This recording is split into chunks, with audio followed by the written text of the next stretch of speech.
the light. I'm like, what the? Hello, welcome. I thought it was like I was too close and the light was reflecting back, and it looked like what do you call it? Like the reverse exposure or whatever, right? That's what it looked like. It's tripping me out. Anyways, welcome.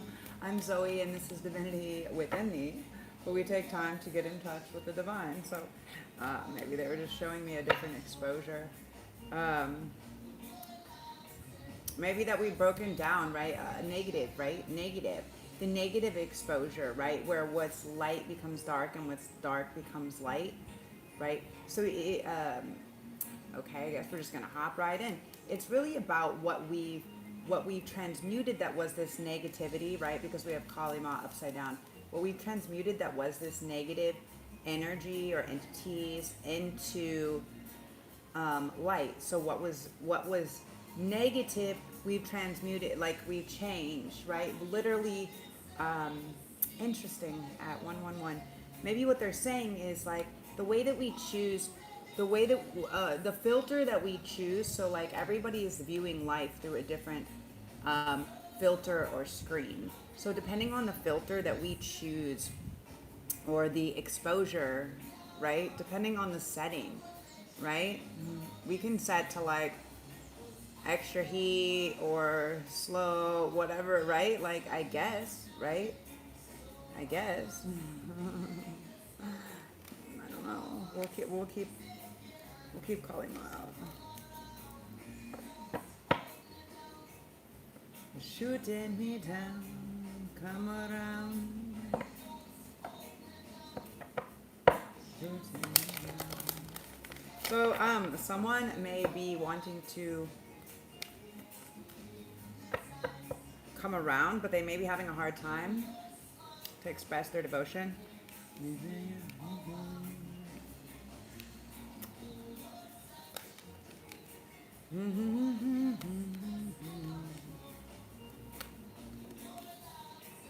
It's a sweet sensation after.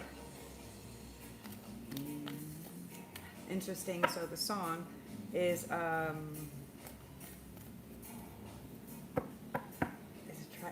believe it's tribal seed. In your eyes, you make me hypnotized. In your laughter, there's a sweet sensation that he's after. Hello, everybody. So what I'm really tuning in on right now, first, like when I first started, number one is they're showing me this negative exposure. And I don't mean like someone got bad press. Maybe it could be also, right? Like just a translation, I'm just the messenger. So if that's how it comes across for you, then maybe that's your message, right? Take what messages resonate, leave what don't. Not every part of every story is your story, so you don't need to try to make every story your story. But what I was picking up on is there is a very specific heart awakening that is happening, okay, for part of the collective, like just not even like a heart awakening, like a heart cracking open. So, I don't know why, but like the ancestors, they made me put this title, and then Kali Ma like hopped right in, right away. So, just give me a second, guys, because I want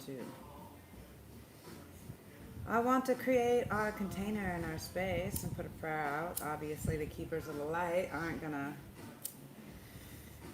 gonna do us any harm, but I still like to call in. Sometimes they hop out when I'm just shuffling, when I'm just trying to connect to the energy. But it's really important, you guys, when you are calling on for guidance or whatever, make sure that you're calling on your own personal team or ancestors or spirit guides or your personal angels. And when you do that, make sure that you're using something like Palo Santo, okay, or sage, or even incense, something like this. It can be tobacco also, but it needs to be intentional with that energy, right? So, dear universe, source creator, spirit guides, angels, ancestors, aliens, archangels, ascended masters, galactic federation of light, right? All of our keepers of the light, we call upon you. We thank you for your guidance, for your clarity, for your direction, for your honest and clear answers, for your redirection to our highest possible timeline available for all. We thank thee for your clear, concise, and precise messages and information, and also for your presence, right? And protection. So it's really important that before you do any form of divination, hello everybody, before you do any form of divination or pulling cards, whether they're tarot or oracle or anything like that, make sure that you're really clearing the space and setting the deck or the container, right? The sacred area. If you're pulling any type of cards, like something I feel people don't really know is that I think it's really important, and the ancestors are really like prominent about this, of how we keep them. Are we creating this space for them? So they're not meant to just be pulled out in the bathroom or in the car, like people that are doing readings like that. Like, no, what the ancestors are saying is you need to have an area or a space. I mean, it can be out in nature, it can be in the grass or the ground. That's not a problem. The thing is you need to have like a sacred cloth. They're saying like a cloth or a tapestry, something that you put down first. Treat it as, be reverent with speaking to your angels, to your ancestors, to your spirits. Be reverent, be grateful. That's why I say first, thank you for your presence, and last, thank you for your presence and protection. First, I acknowledge before I ask for something. Okay, does that mean that you're not praying to God? Like, no, I am. I'm praying to source, universe, creation, the all that is. You won't catch me praying to a man or a person, because I'm pretty sure in every religion that's like sacrilegious. So that includes Jesus Christ was a man and ascended master. Okay, guys? The homie, he's out there learning the knowledge, okay? I tap into the Christ consciousness, which was the point. I'm pretty sure Jesus was praying to God, not to himself. I'm pretty sure he never directed anybody to pray to him or to worship him. And also, something that they want to be clear about is religion is like opium for the masses, okay, guys? If you find solace in the religion, that's okay. If you find something that you resonate with or you practice, like, that's okay. But understand that a lot of these larger organizations were actually fundamentally built on some not nice things. So they want you to have a lot of awareness around all the information, what you've received, right? It's like we believe things to be the word of God as far as they are translated correctly, right? Now, I'm the messenger, right? Now, imagine if you're here from other countries. First of all, you have something that's scripting, speaking a language that back to you in your language. Now, that doesn't mean that it's going to be regurgitating verbatim or word for word what I say, because not every language can express the same word for word thing. So imagine if back in the day, people are reading texts that they don't really know, right? These higher level angels or entities are coming in, giving them guidance of what to do, giving them guidance about how to translate, how to read this ancient text. And they're doing it based on what they know, but then they're also getting paid per letter, per word. And then on top of that, that anywhere, okay, let's just put it this way. What they're telling me is anywhere and any part of religion that is to breed fear or subjectivity is not coming from the divine. That is their message on that. Hello, everybody. Hello from Poland. I know Jesus loves me. Jesus is the homie. He's an ascended master. We up in the same class. Same, bro. Same. He has me out here preaching that Christ consciousness. He loves me, and that's cool. Just like I love you too. We out here just trying to share the knowledge so that people can be able to ascend and connect with the higher, right? That's what they're out here doing. So they want to be and many people aren't ready for the higher learning. Many people came here to be in this lower level. Like, for instance, there's different, like, that's why Jesus is an ascended master, right? He's not the Lord God, whatever, Savior. He's telling you, like, you save yourself. You die for your own sins. Look at that at 11:11, bro. Like, I can't make this up. Everybody is responsible for their own stuff. And if you incarnated and you're responsible for your family's karma, ancestral karma or whatever, it's because that's what you agreed to in this lifetime. Or what happened is you didn't deal with your karma. You didn't take on that full load. Like, you didn't fill out all the college.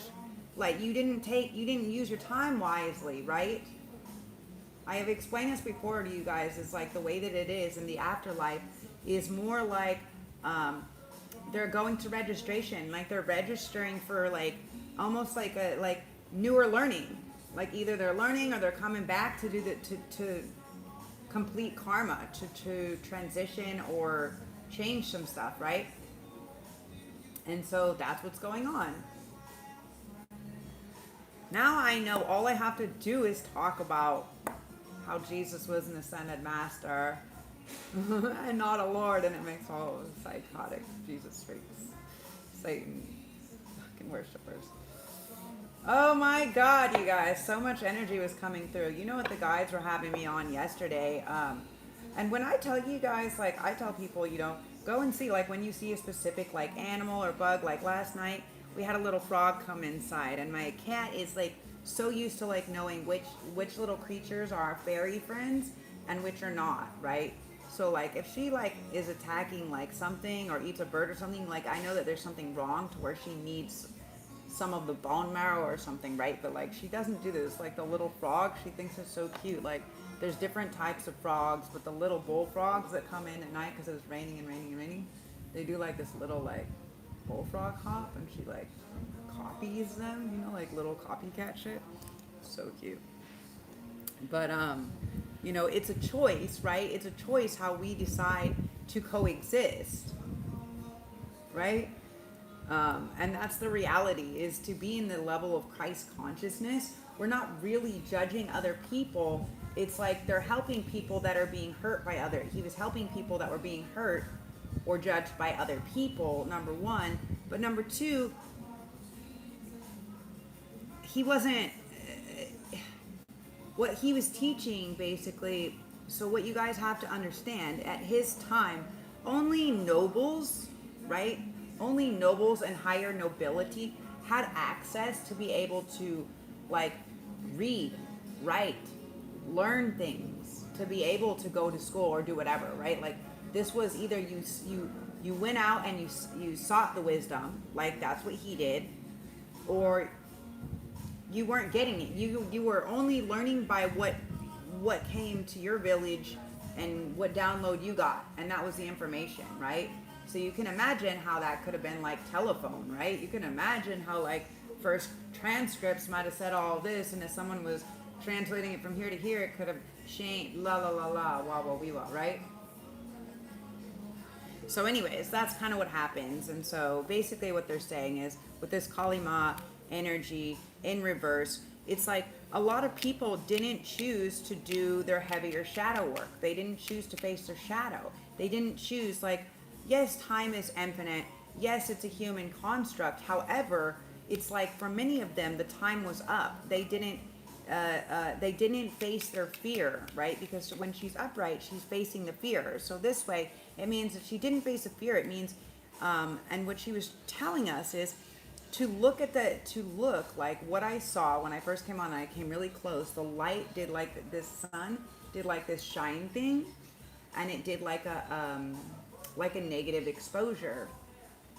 And so that's the first thing. And Kali popped out. And so what it was showing me is basically we are like we're in a dualistic reality still, and this is something that I want to tap into, like this is something I want to tap into, like with the aliens and stuff, is like, do we remain as we ascend, do we remain in a dualistic reality, right? Do we stay in this same dualistic reality, or do we, hello everybody, or do we level up, right? Like where are we going, right? If we did face the fear, if we did actually face the fear, if we learned where our shadows existed and how to dance with our shadows, if we were in that state of devotion to ourself, to our higher connectivity, to our higher learning, right? If you're trusting your spiritual guidance, your commitment has been recognized, you are loved unconditionally, right? If we were in this state of devotion towards just understanding, right? This thing might be scary to me, but where your fear is, where your fear or your pain or your hurt, wherever that is where your strength comes in, right? And that's why we have Archangel Michael here, right? Trusting heaven. You are safe. Angels stand close. Surrender your concerns and allow miracles to occur.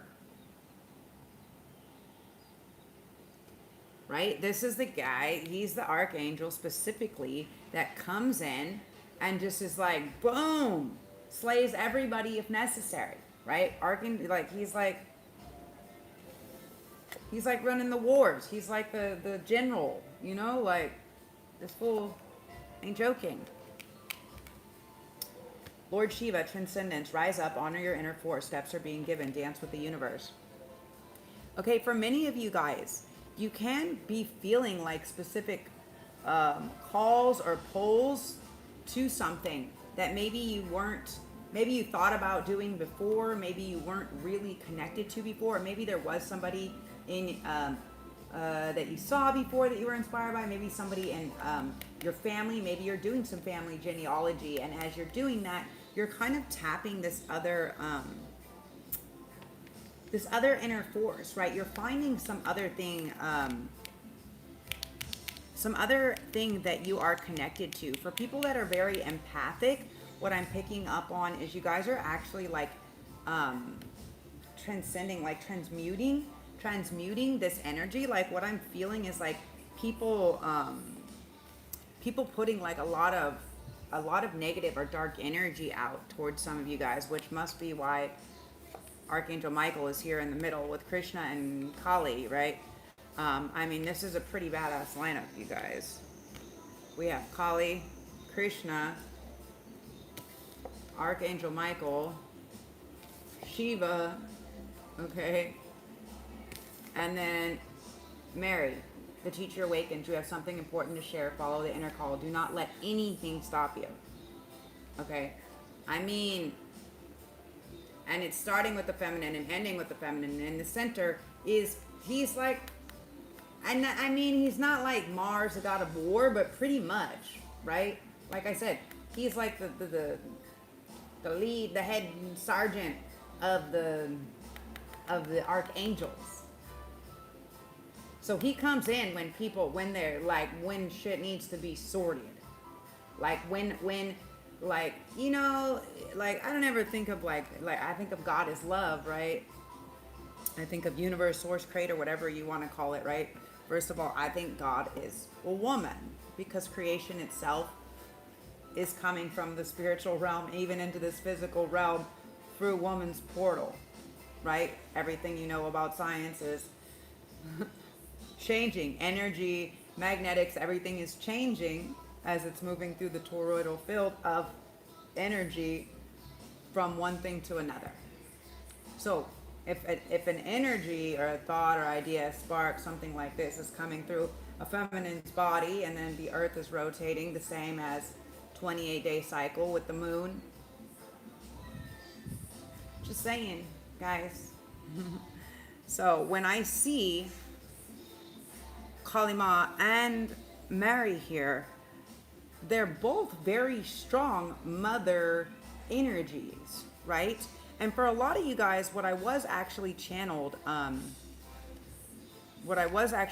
before, they were showing me, because I was like, why do some of us, like especially feminine, why do some of us have such a strong connectivity to the feminine or the mother energy, right? Why do we, and what is it? And it's because we're connected to these higher levels of like femininity, right? Like this, like Kali and Mary and all this, right? It's because of this. But the thing is, the reality is because this is awakening, because this energy is literally awakening in the collective conscious, a lot more people are feeling it, right? They're connecting to it. And so this is why I think a lot of the empaths or a lot of the light warriors, indigo, like a lot of the spiritual people here maybe have these really strong, especially the feminine, maybe have really strong mother wounding. That's really what I'm picking up. Especially because the Kali Ma was like upside down, and this could have been a fear for a long time, maybe not wanting to become a mother because of the mother wounding. But what I was channeled was more of this energy of the reason why it happened was to create a separation, right? Was to create a separation from collective with the energy of mother itself. Because once we can observe, once we become the observer and we're now awake to who we are, to the divinity within thee, right? That we are divine source creation. Once we awake to that, then we're kind of like healing that, right? Because we understand that the universe itself is this mother, this teacher, source creation itself is created, is gestated in the same manner. Look at that, 2222. So what I'm saying is, I think that a lot of the female healers that have these mother wounds, so there's a lot of them, and this is something that's been passed down from ancestor to ancestor, like it's something that's been passed down for a really long time. And the reason why is because for so long, this is going back. This is why they have me talk about religion.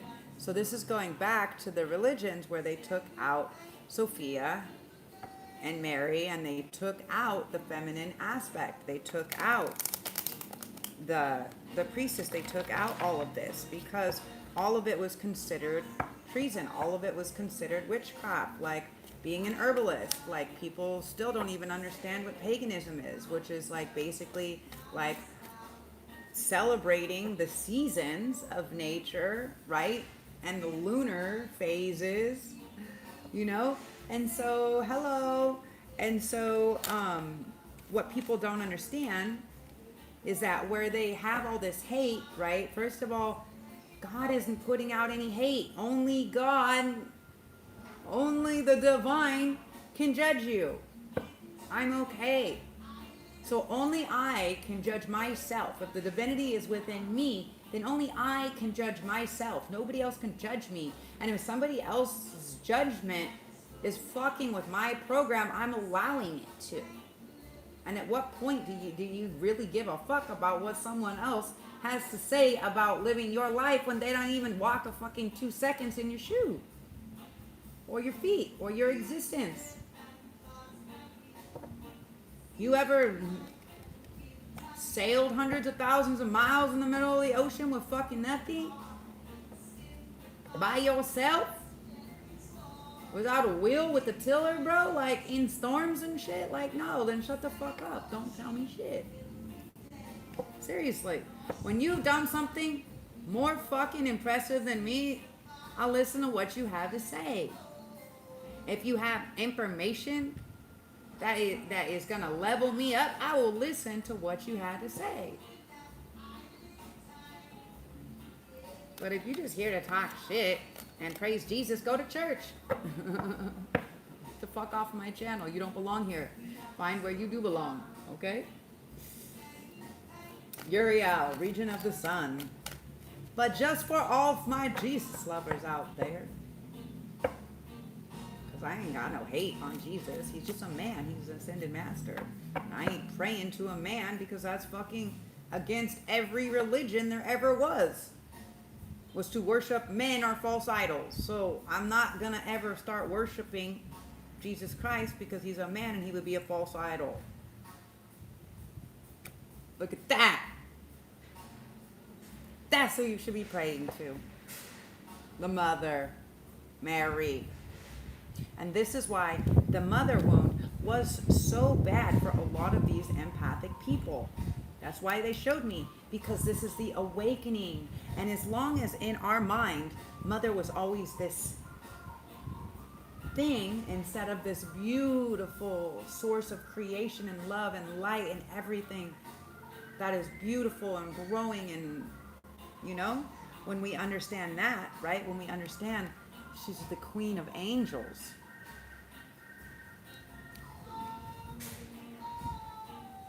She birthed the world as we know it, right?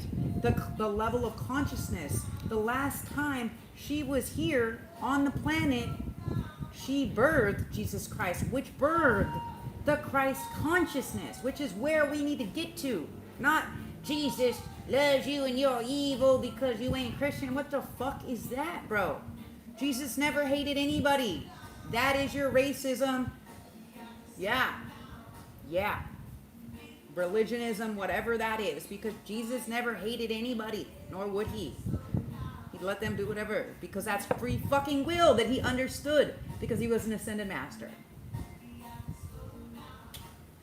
And he never prayed to himself. That would be fucking weird. You guys, so funny. So Mary coming in again, literally, you guys, twice.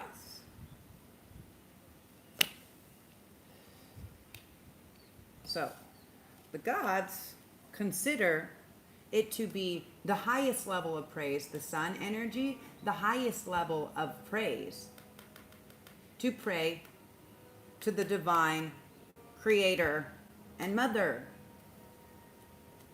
Yeah. Creation is feminine. Write that down. Masculine came and took us out of everything. And so the reason why, again, back to this mother wounding, they keep bringing me back around to it. The reason why is because there needed to be, it's like people started calling women witches because they were using natural remedies to heal people, and they were healing people, and they couldn't figure out. They were stopping blood. They were helping people to see again and to walk. You know what I'm saying? Like, and the thing is, I'm out here, okay? I live, Prince of the Lovers. Look at that. Cherubim. Okay? I'm out here in Bali, Indonesia, right? And I actually have this very beautiful ability to access these actual Bali magic healers. And these dudes and women, whatever, they are super in tune, okay? What they are is they're like psychic, like people of the earth, bro. They're just like, yeah, here, I made this weird oil. You need to do this or drink that or do this, or like, you know why I heal myself? Because I listened to them, because I went to the priest, because I went to the magic healers. They helped me to walk again. They helped me to reset my body like magic. In like 1 or 2 sessions of sitting with them and being adjusted and having them feel what I was off. They could feel in my body. You're having too much ginger. You're having too much turmeric. It's too hot in your body. You need more cool. So I stopped drinking the Jamu that I was drinking every day and only went to drink it 3 times a week. And drank a whole bunch of coconut instead to cool the system. When I went back in 2 weeks, he was like, oh yeah, your system is feeling really good. Because he can see, he can feel. Like the same people that look into your eyes and can see where things are off in your body. And your body reads.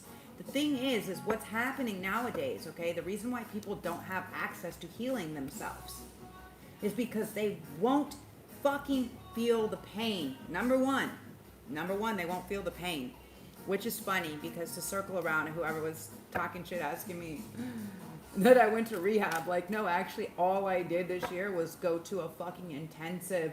I went to an intensive to do RS, which is basically Rick Simpson oil, which is full spectrum THC and cannabinoids. And I was on over 1,000 milligrams a day of that.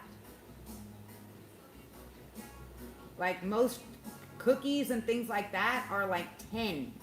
30 will put you on your ass all day. It'll put you to sleep for 2 days. I was on over 1,000. Full spectrum, pure. Sometimes multiple times a day. So, you know, in the end of the day, what's funny is either you create your reality, right? Either you choose to take control over your healing and your health, or you allow other people to create stories or circumstances. Now, what else I did is before I did that, I did a 40-day fast, okay?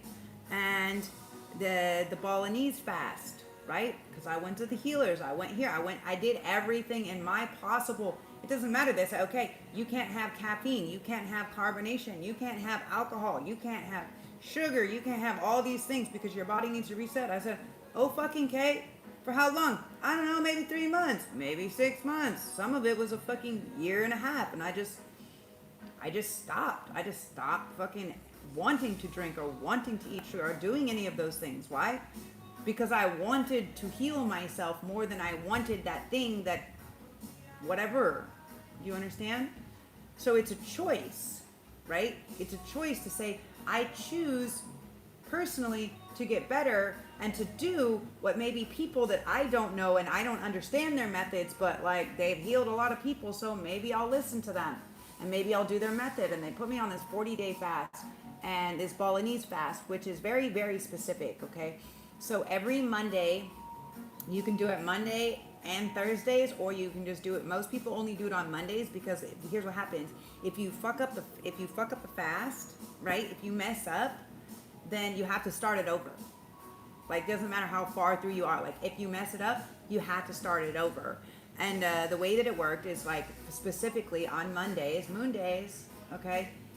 So sometimes I still do it, but specifically on Mondays and on Thursdays, okay? Monday, I'm guessing, I don't know, Monday because it's moon, because it's more of an emotional cleanse, and Thursday, I would just guess that it expanded.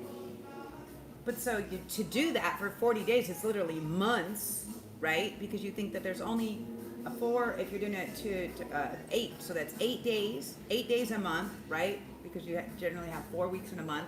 If you're doing it on Mondays and Thursdays, you maybe have 8 days a month that you're getting to fast. And I did this, right? Only having this, only water, only like specific diets as I was eating. Like I went to different crazy practitioners. I was on some psychotic health routines and regimens. Like for a while, like I couldn't eat anything. I couldn't eat things that weren't already cooked. I was like eating like a baby for a little bit. I was eating like a fucking old person for a minute. Like they had me on all, like I had to do all these different types of things, but I did them. Why? Because, what do you mean? Why? I don't understand. Like, because you need to feel it and then you need to process it and then you need to heal it. What I didn't do is medications. What I didn't do is pharmaceuticals. And this is what I'm circling back to, you guys, is the reality is when you take these pharmaceuticals and medications and things like this, pain pills, other things, what it does is it makes it so you don't feel it. Now what happens is when you don't feel it, your body isn't naturally sending the signals to your brain to say, hey, something, something's wrong. Send in the team. Send in the ambulance. We gotta go and search it up, whatever. Like they can't do that because you're taking a medication, because you're supplementing, right? And so this is what's happening. Like someone came on like I don't know, like a week ago or something, and they were saying there was a protein they were losing in their eyes and they were like going blind. And it's like, yes, because you're over supplementing your body with one type of protein, okay, what they showed me, and I'm just going to say it because I don't even know, whatever, whoever may come back or may not, you're over supplementing yourself with protein powder, so you're not receiving a natural source of protein. You're giving a synthetic source of protein to your body when your body needs an organic and a live source. It needs a source. You can't just have everything, so you can take every best pill and everything that you want, but it's still a synthetic supplement. Like, that's not okay. Like, you can't supplementate like something that you need to nurture your body, right? And so that was what this person was having. They were having, what they showed me is the protein wasn't just about the eyes. It was where the protein was malabsorbing. Okay, there was malabsorption that was happening in the eyes because the excess of maybe protein powder or how much protein they were eating. I don't know. Maybe they just straight eat meat. Maybe they just straight eat meat and protein powder and they're like, they build up. But like, I don't know. Okay, but also what I would think is that they were wanking it quite a bit because they were showing that the chi force and that the protein that the body actually stores or creates was consistently going out. And then how it was coming back in was in such maximum amounts that the body, one, had stopped producing the proper amount of proteins because it was so imbalanced from it. And this can happen with many things, right? This can happen with many things that we eat or drink. We can make ourselves like allergic to certain things if we overtake them, right? And many people do it. They just take all the supplements. They're like, well, I took all these supplements, but I'm still feeling sick. And it's like, well, yeah, you took all the supplements and you're feeling sick because the supplements aren't like food that is alive, that's digesting in your system is what's bioavailable for your stomach. Okay? Our stomachs aren't meant for plastic. Our stomachs aren't meant for supplementation and shit. Like, that's weird. And everybody that's always just drinking like smoothies or eating bowls and stuff like that, that's great. But if you're not chewing, then you're not engaging your digestive system. And so you're fucking up the whole process of what your body's doing. So if you just are drinking shakes or protein shakes or whatever, find something like little seeds or like nuts, something like this. Find something that you can constantly be chewing on. Make little chews. This when you're chewing, sends a signal to your brain. Oh. And then your brain is like, oh, yeah. Oh, they're chewing. We're going to get ready. And so now it makes things more bioavailable for your body to start absorbing it. If all you're ever doing is drinking, it's assuming that you're drinking water, a warm or cold fluid. It's assuming that.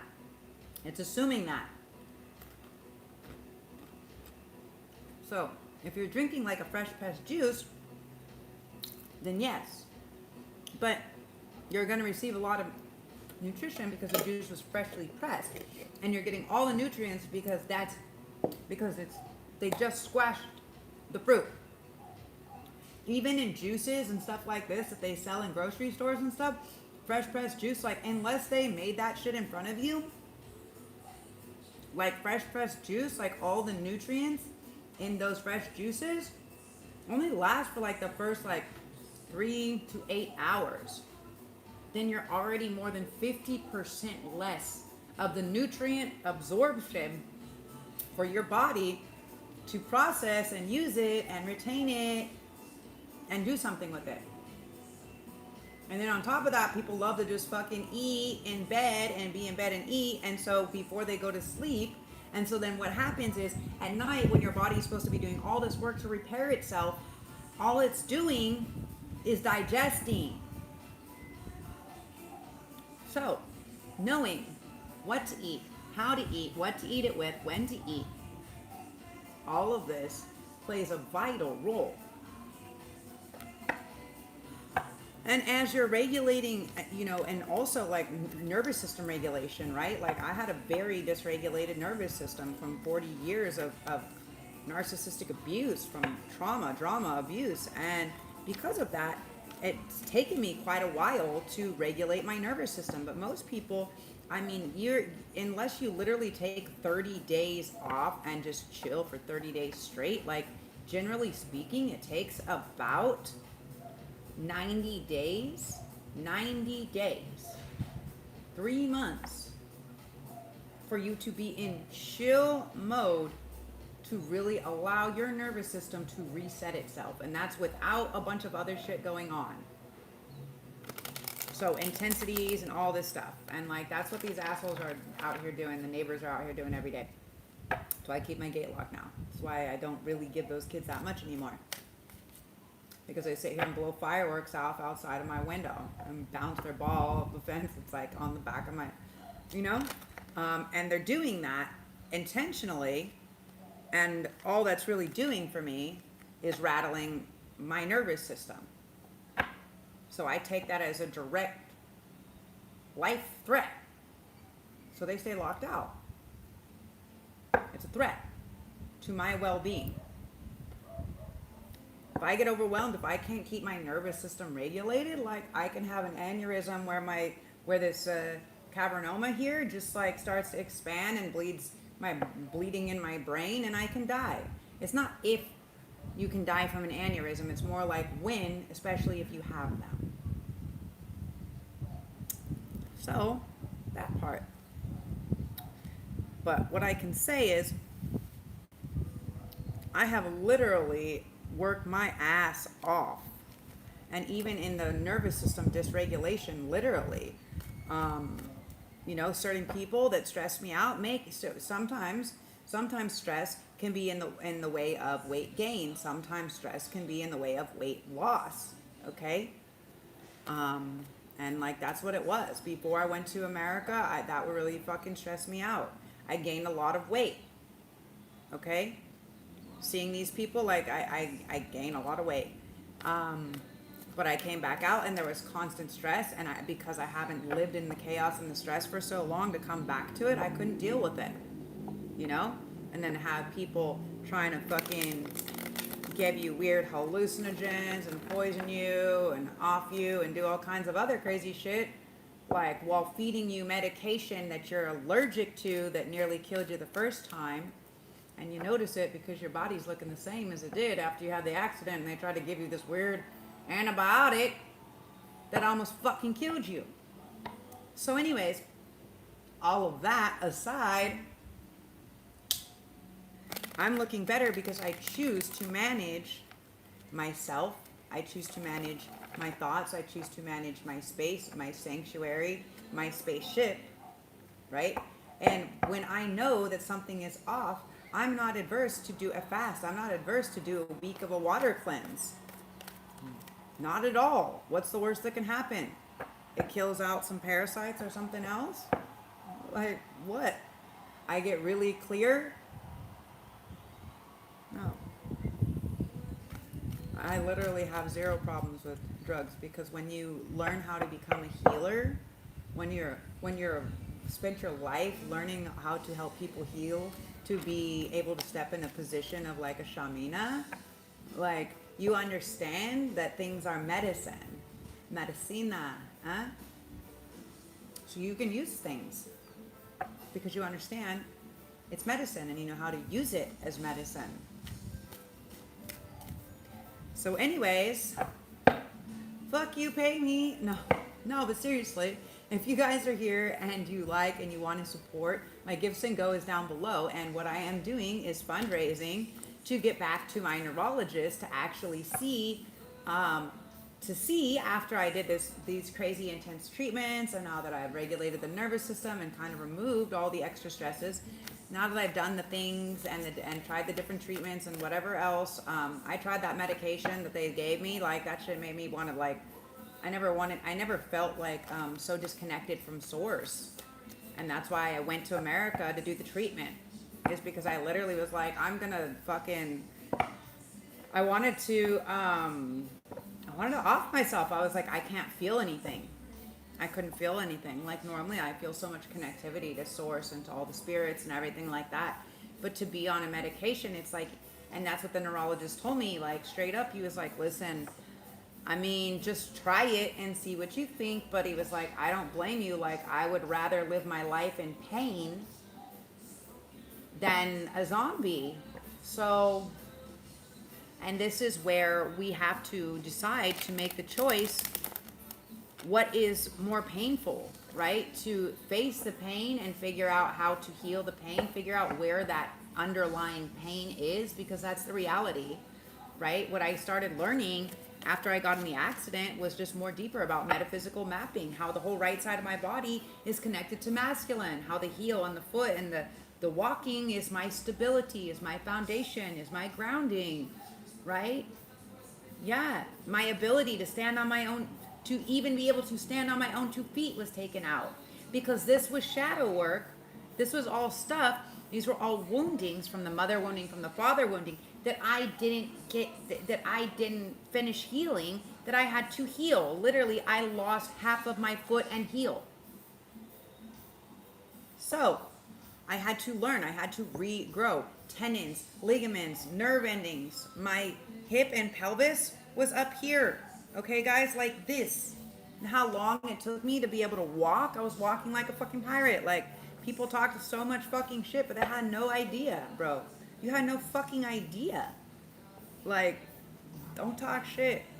And I'm pretty sure, even with the prescribed medications from the doctor, and then gone to the fucking priest to be blessed, and I'm pretty sure that like 5 grams of ketamine in a year. It's like, I'm pretty sure that most addicts or people like that do that in a fucking weekend. My last partner was doing that nearly in a day, which is why I actually came here, because this very good friend of mine, to help them get off, because I figured out hacks on how to break addiction and heal yourself.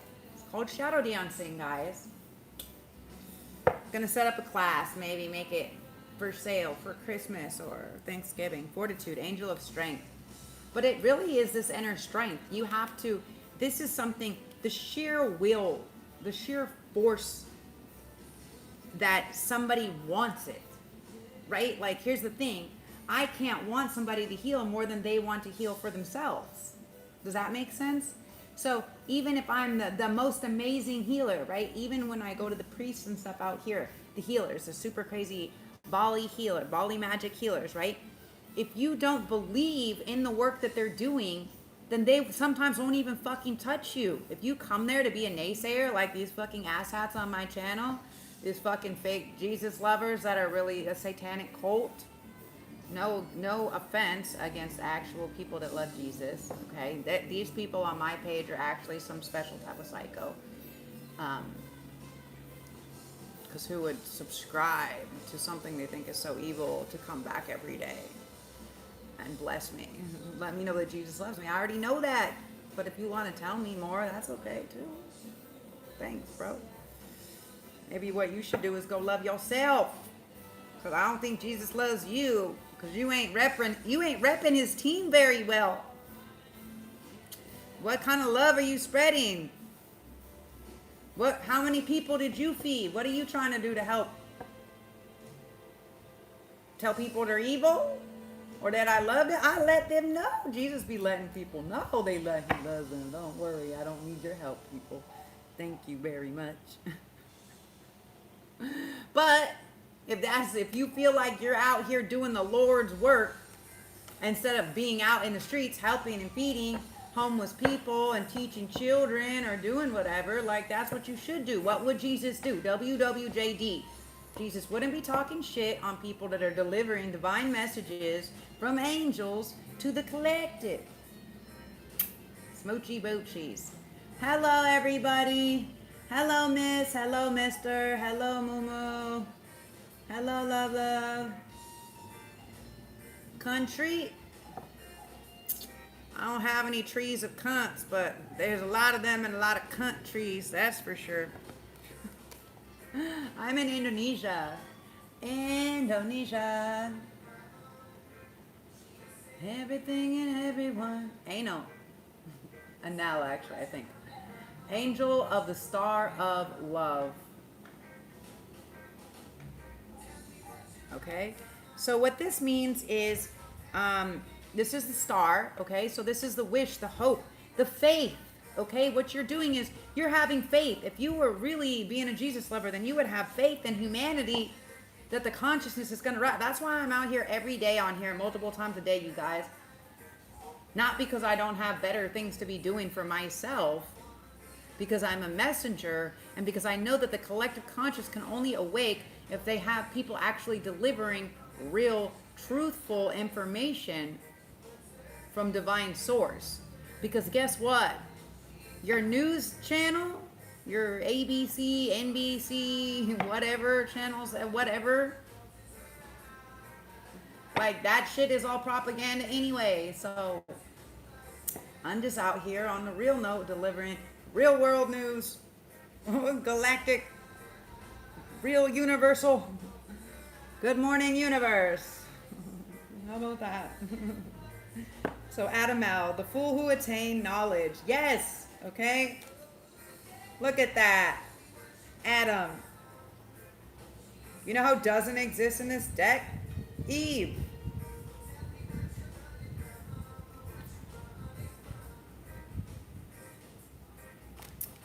But I don't know, this Anel definitely is supposed to be a man, but he be looking like a woman. So for some of you guys, I am picking this up, and I have been picking this up on Collective. They may be praying to God because they may be into boys or men, boys to men, maybe. For some of you guys, you may be in the group boys to men. For some of this, no, this is a secret because we have the Queen of Hearts here that was next to Adamel. So this is someone that is secretly, no, I smashed my flower. Somebody that is secretly doing things either with children, okay, or a man with a man, or with a, like this is a man. See how they're like secretly looking at each other even? Like, this is the funny thing. You guys see this?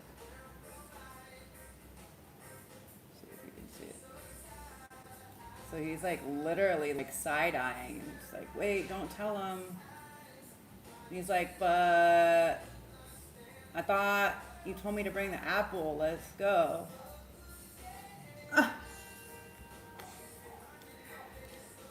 For some, this could also be because I am seeing what's really interesting here is after Mary there was Darrell, the Prince of Lovers. Oh, this is the Lovers. I'm sorry. But this isn't Cherubel. This is the Lovers. Yeah, okay. Angel of Healing. Raphael. Okay, so for some of you guys specifically, again, look at, and Raphael's looking at Adamel and both of them. Look, side-eyeing him like a motherfucker. Like, bro. That's why I love looking at the different cards, because they look at each other differently, like when they're lined up differently. And it says a whole nother story. Like their eyes, depending on the card next to them or the reading that's coming out, can literally change the entire story. It's crazy. So this fool went towards what he thought was love, and he may have got fooled. The Two of Cups, the Two of Hearts in reverse. He may have got fooled, okay? And now the Star of Love, even just to level it up a little bit more,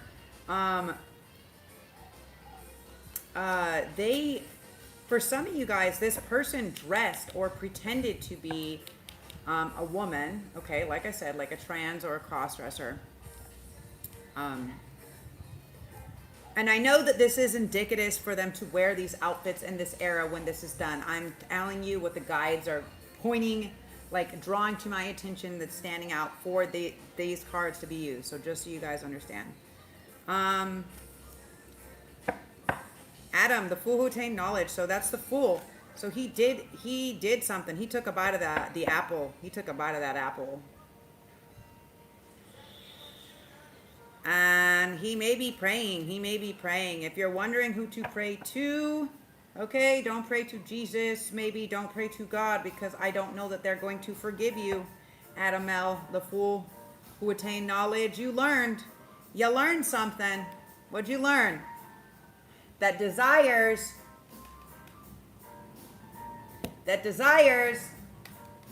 from here don't give you What you want? Damn. Damn fool. Damn fool. So, let's get some other cards out here. Because we have this Two of Hearts in reverse. So, this is someone that's not... It's like they're not receiving this love.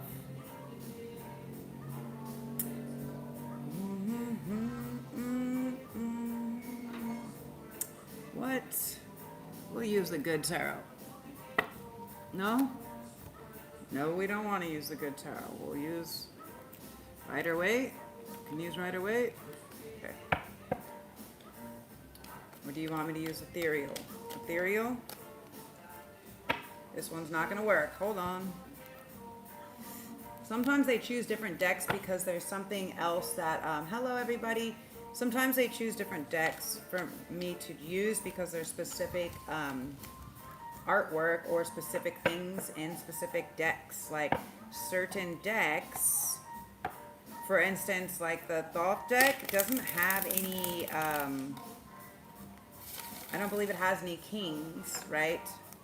Different decks have different things. Some have extra cards, some have others. Okay, this is someone caught somebody. Okay, someone might be called out as well. They got caught. Whoever this was got caught. Both people got caught. So let's figure out what's going on, because what I see here is someone obviously trying to help heal the situation. And we have the Sun again with the Moon in reverse. For some of you guys, for some, what I'm picking up on is actually now that the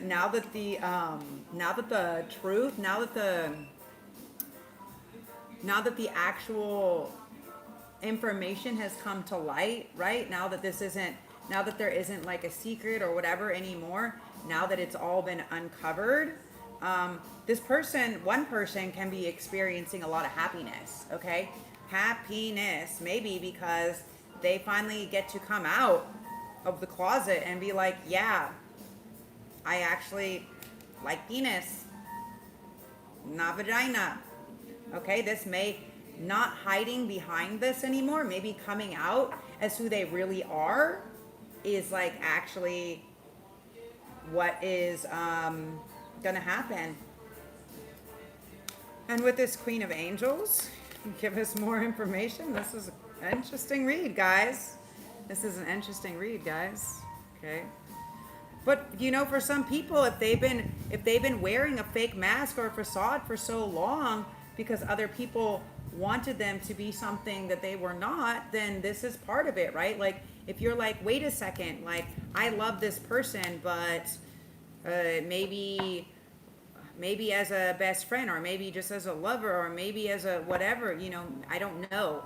But the thing is once you get to step into your true authentic self, you find some type of not just sanity but security in it, right? Because you're not having to front, right? Like I can come on here, I don't have to front. You guys want to talk shit, go for it, bro, but like keep talking shit and I'm probably just gonna report you or block you. Like why? Because I ain't nobody got no time for that. You know, like you want people to listen to you, go make your own channel. Go put in the work and make your own channel and get people to listen to whatever you the fuck have to say. Okay? I'm trying to bring people together and it seems to be working because I have like 100 or a few hundred people a day, which is it's not like as much as the biggest influencers, but I'm not selling false shit. I'm not promoting anything but love and peace and unity. And that's why they wanted me to pick this deck, because this is about unification. This is about coming together, right? This is about partnership. But if I would have looked at this any other way, and I would have looked at Mary, right? If I would have looked at the High Priestess with this, I would say someone's ready to make a commitment to having a family, to getting married and having a family. But now, because everything that's going on here, someone could be committed to birthing something new, right? This can be a creative idea or endeavor. It doesn't have to be right? The Empress is the idea of birthing. She is source creation itself, the Queen of Angels. She's in this deck as the Empress. Why? Because she is source creation itself. It's feminine. Okay? So what are we creating? What are we working on creating? Right? Somebody may want to come into a partnership. Okay? Some may want to create, like, maybe they feel like some of the stability, okay? Maybe they want to come into a partnership. For some of you guys, I am hearing lavender or something like this. So for some of you guys, you may have like where you don't have to end finding your love or being in love or something like this.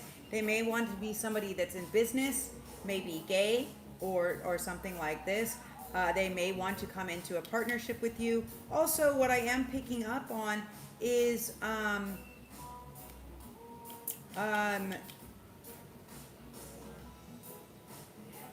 they may want to come together with you, okay? So not all unions or partnerships or whatever, right, commitments always have to be of intimate nature, right?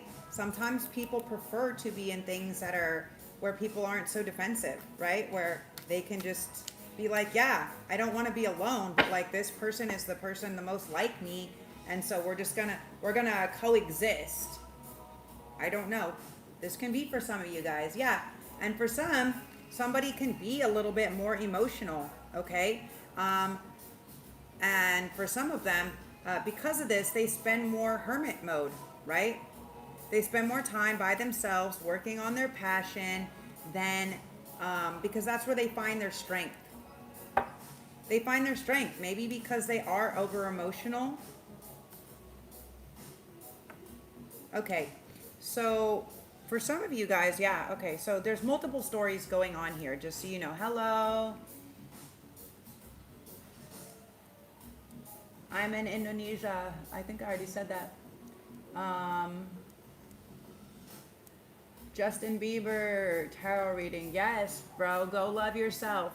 If you like the way you look so much, you should go and love yourself. Something like this, right? What's the other song I really like that he does is, what's that song? Intentions. This is really what it breaks down to, right? That song, that music video is like a perfect version of that. Is when people are just doing good things for other people, they get paid out. And I'm not saying like only do shit good for people because one day you might get paid out. Just do it because it's the right fucking thing to do. You want to be Jesus-like, whoever's on here. You want to be Christ-like. You want to fully embody that Christ consciousness. Then do things. Not because you can take a picture and be like, I donated this food and fed these people. And like, no, fool, just do it when you can. Because you can.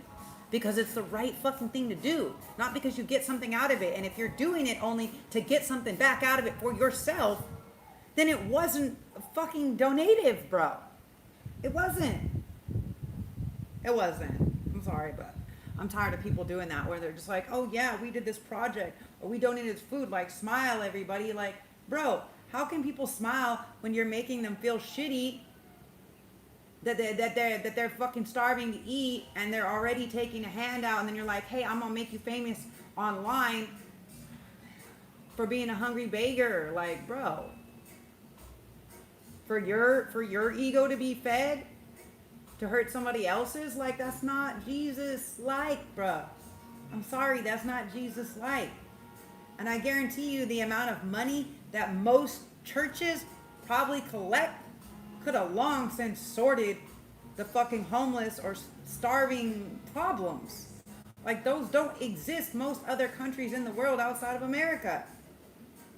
People feed each other and take care of them and let them, wherever they've set up their place to live, as long as they're not hurting somebody else, they'll leave them be, bro. Like, people wouldn't be doing all that shit in America if they're doing, setting up their and shit, if there was other places that they could exist. They're doing it to make a point. To make a point, bro. Like, this is where it's gotten. While you're still up there, higher than whatever. Like, the reality at the end of the day is, like, I never ask people for shit, and if I ask for something, it's because I need it.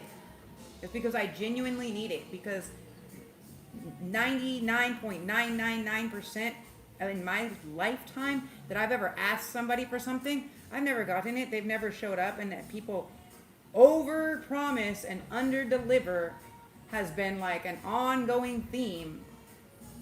So at some point in my time, in my lifetime, I just was like, you know what? I can't rely on other people. Is it because I don't want to? Is it because I don't want somebody to help me, or I don't need help sometimes? Absolutely not. Am I hyper independent because I fucking hate everybody? Absolutely not. It's because I have no other option. I never have. I probably have, but I've just probably been robbed of it, right? Something like that. I'm just out here fucking hustling because my family sold my multi-million-dollar fucking house that didn't belong to them. But you can call me fucking homeless if you want. You can call me whatever. You can call me anything but late for a good meal, bro. So, I just need you to understand. People don't know, you know?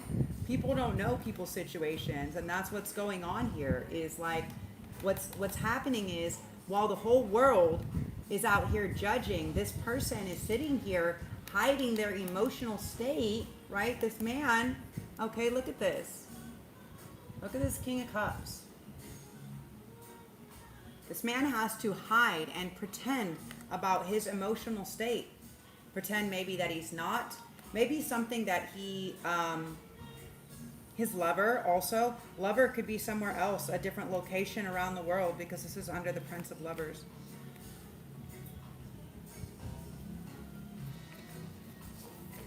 Could be somewhere else in the world. Also, sometimes what happens, you guys, sometimes what happens is sometimes our soulmates incarnate as a different type of gender, right, than our preferred or opposite gender. Like, that happens. And sometimes also when that happens, like, maybe you guys are still supposed to do something in this lifetime, but maybe it's not the same. Like, maybe it's obviously not intimate partners, right? If you find out that this person that you've been traveling lifetime after lifetime with decided to be gay this lifetime or whatever, right? Like, does that mean you're like, no, I can't complete this thing with you, even though we have whatever? Like where does it go? Where's the point where you're like, cool, you found love? Do you understand? At some point you have to understand that, first of all, nothing happens by accident. We don't meet people by coincidence. Everyone that we meet, that we see, that catches our eye, that crosses our path, whether it's for, it doesn't matter how long, like, that's all intentional. That's all on purpose. That's all soul remembrance, okay? All of it. All of it is soul remembrance. All of it, you guys. And so what's going on here with this person is this person doesn't want to, they're hiding. They feel like they have to hide their emotions to the rest of the world, to everyone else besides this lover, apparently. That's what it seems like. So let me see what this Prince of Lovers, which is actually the Lovers card, okay? The energy of 6, which is like reciprocity.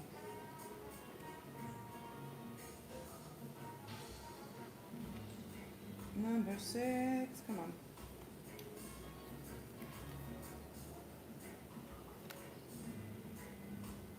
Delio, I guess is how it is. Delio appears in occult lore as the angel of love, whose name can be invoked in ceremonial magic to produce a desired lover.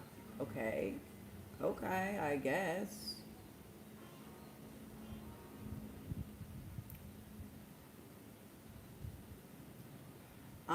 Hold on, I can't read. I have to go super close to read what you guys are writing. Hold on a second.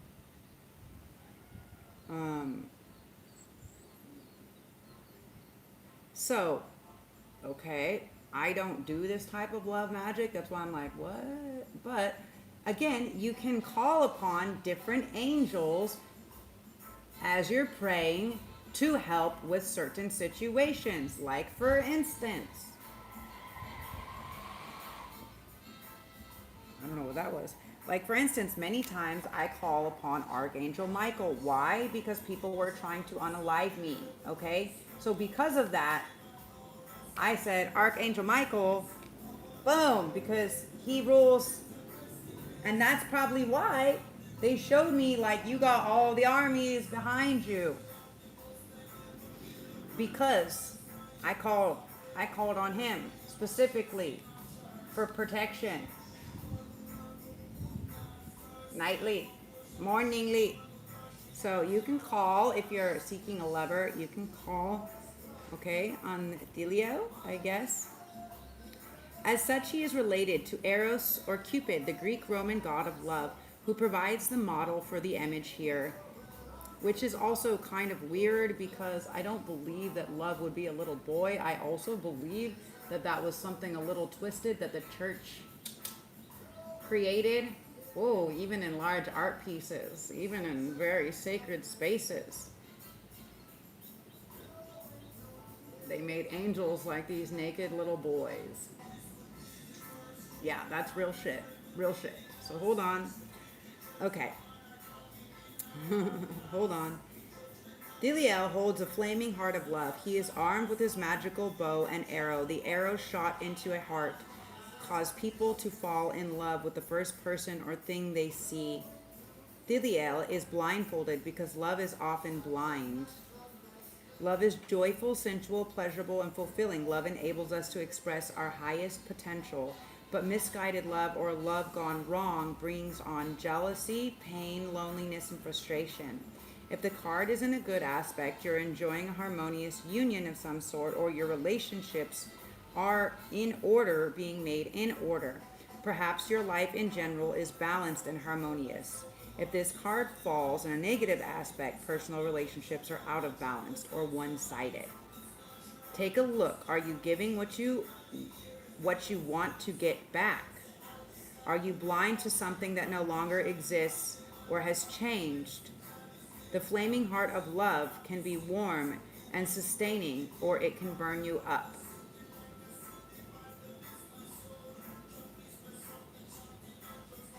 So you have to decide how something makes you feel. Okay, so what I'm picking up here, which is really interesting, is this person didn't want to speak their truth. For many of you guys, this person could have kept their truth hidden or a secret for a very long time. Okay, for some of you guys, they could have actually engaged in a wedding with somebody else because they just thought that this was never going to happen. They thought that this was already over, or that it didn't exist, or that it was just some secret emotion that only they were feeling, maybe some type of a psychosis or something like this, because they didn't believe. What I'm getting here is they didn't believe that true love like that could actually exist. I never knew there was a love like this before. Never had someone to show me love, a love like this before. Something like that. So they didn't actually believe that there was a love like this before. So they may have just actually married somebody else. Hold on. I'm trying to, I gotta come on here. When it pops up on this screen, it's only momentarily and then I can't read it anymore. Hello, John. My business, which business? None of your business. No, my business, I guess. My business partner and I can contribute to help the business grow 50-50 also. I don't do any 50-50 because I'm holding all the intellectual property patterns and everything else. So I don't need it. Like I said, I've been sitting on some of this shit for 6 years and I'm not adverse to it. Because as the artist that's spent 35 years of my life to develop and to create something, I am very set on not giving anybody else ever 50% control, say, or anything of everything I've worked for. That's not a possibility for me, but I appreciate that. But yeah, for me, I'm more looking for an investor that wants to contribute a certain amount with being able to have a certain percentage, which would be maximum maybe like 13% return, or a set agreed return rate for what I am actually creating. So either someone's going to get a partial hold in what I create and everything that's created because they helped me to actually finish the funding, or yeah, that's kind of how it goes.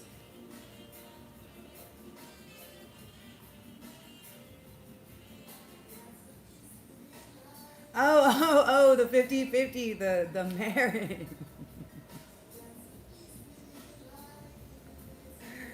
Yeah. This, I don't know what this is about. I don't know what all this is about. So I'm trying to figure out what's going on over here. It seems like, I don't know, but also again, like I said, each deck is different, right? So what this is saying is union or partnership. So someone could have come into partnership, and maybe they just did that. But the Queen of Angels is they're creating something, okay? They're creating something. Number one, some type of secret or lie that was hidden has come to light, so they can feel lighter. They can feel lighter now that this isn't a secret anymore. Okay. So for some, they may have just finally let some shit off their chest that they were never able to, and now it just feels lighter and they can move on. I'm not really sure. Let's see.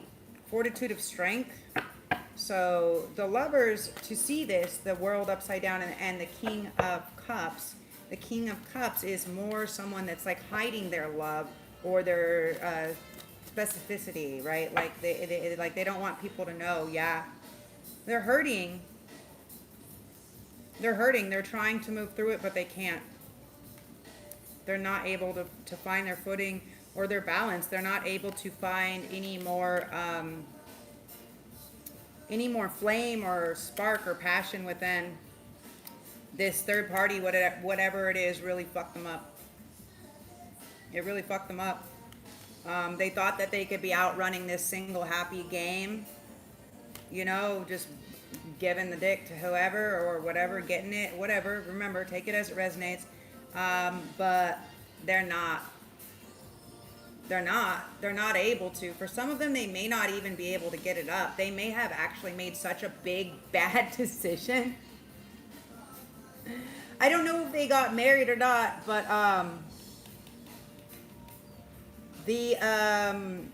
what do you call it? They missed an opportunity. Or for some of you guys, this person is sitting here trying to pray and trying to manifest the opportunity back while missing what was given to them. I'm not sure if they did get married or not, or if what's going to come out is the truth of wanting to get married. Now, it could be two different things, because like I said, in this deck, there's not people there. There's not people here. There's not like a husband and wife. So this is a card of union. Okay, like I said, if it was other decks, I would normally say, if I saw the Empress and the Four of Wands, that it would be getting married and having a baby. Now, in these two decks specifically, this is Mary, the Queen of Angels, okay? So this is, again, she's like representatory of the Empress, yes, which is birthing and creating new ideas, something new, okay? It can be a new partnership, a new business adventure also, okay? Because she's birthing something, she's gestating something new. but she's also representatory of immaculate conception. So it may mean, for instance, it may mean I got an investor. I don't need a business partner. I got an like that's part of my, I signed a partnership and they get a percent, whatever, right? Like that could mean that, right? Immaculate conception, something created where she created it by herself. Does that make sense? Like, so it could be that somebody got married or somebody didn't. Now, to each his own. Like I said, to each their own, right? So for some people, but what I am picking up on here very, very, very strongly is that they are regretting that. Okay, for some people, if they did, so if it was a lover situation, they're regretting it because they're not the person, because they're not in love with that person. Because secretly, that's not their world. That's not their whole world. They're keeping what is their world, their wish, their dream, their happy ending, their everything. They're keeping it a secret. See how he's blinded? See how he's covered? It's like, it's almost like, it's like, almost like they're reserving it for later somehow.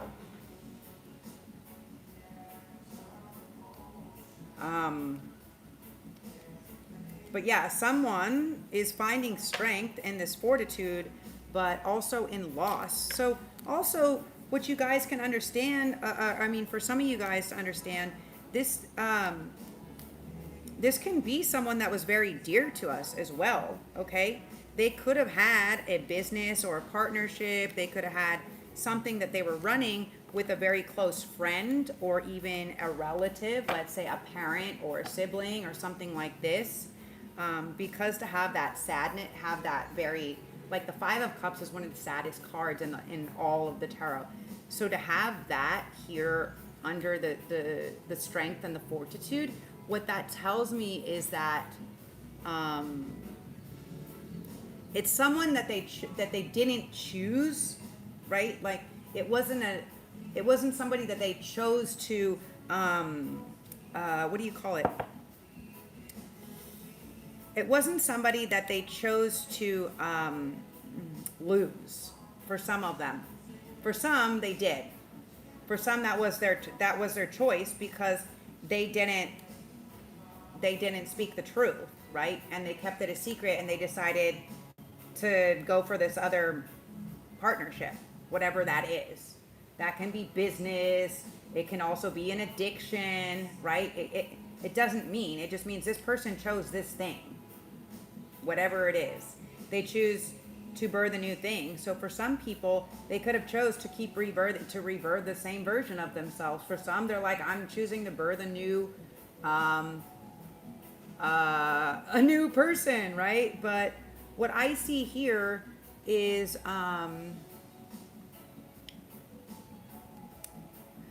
yeah, I don't know about fucking 50-50 partnerships, like unless you're like living with your best friend or something, like I don't believe that. I don't believe in that. I used to. That's how I used to operate, but never again will I do that. Never again. 50-50 energetic exchanges, yes. But dollar for dollar, absolutely not. Unless you want an expense report, you might not want that because then you're not going to be that 50-50 going to go up real quick. So yeah, this giving and receiving. It's about, relationships are about this reciprocal energy, right? It's about this reciprocal energy. That's what it's about. That's how we find strength. Look, and here, when they were finally giving or when they finally asked, here's an interesting thing that they're showing me too. Because see how this is kind of like Mother Mary? When they finally asked and they stepped forward, ready to receive, as if I need help, I'm ready to receive, the scales become balanced and they finally are seeing each other. Look at this. Like, oh my God, there you are. There you are. So for some, by having the strength and by knowing that this higher level of love, I'm hearing this song, bring me a higher love, bring me a higher love, oh, it's that higher love I've been thinking of. Yeah, yeah. So what's going on right now for some people to step into this beautiful spot of love, first they have to break their doubt, right? That things have to be 50-50, that reciprocity or equal relations is not always the same. And this is something that's very interesting too, because in order for a man, okay, in order for a woman to be in her femininity, right? Like if a woman is feeling well, safe and well taken care of, then like she will just naturally like clean the house and do the laundry and make the food and suck you off, whatever, right? Like that's because it's energetically like you're making her feel good in her own energy, right? Men need to fix things and solve problems. They need to feel like they can complete something. They need to feel like they did something, like they did a good job.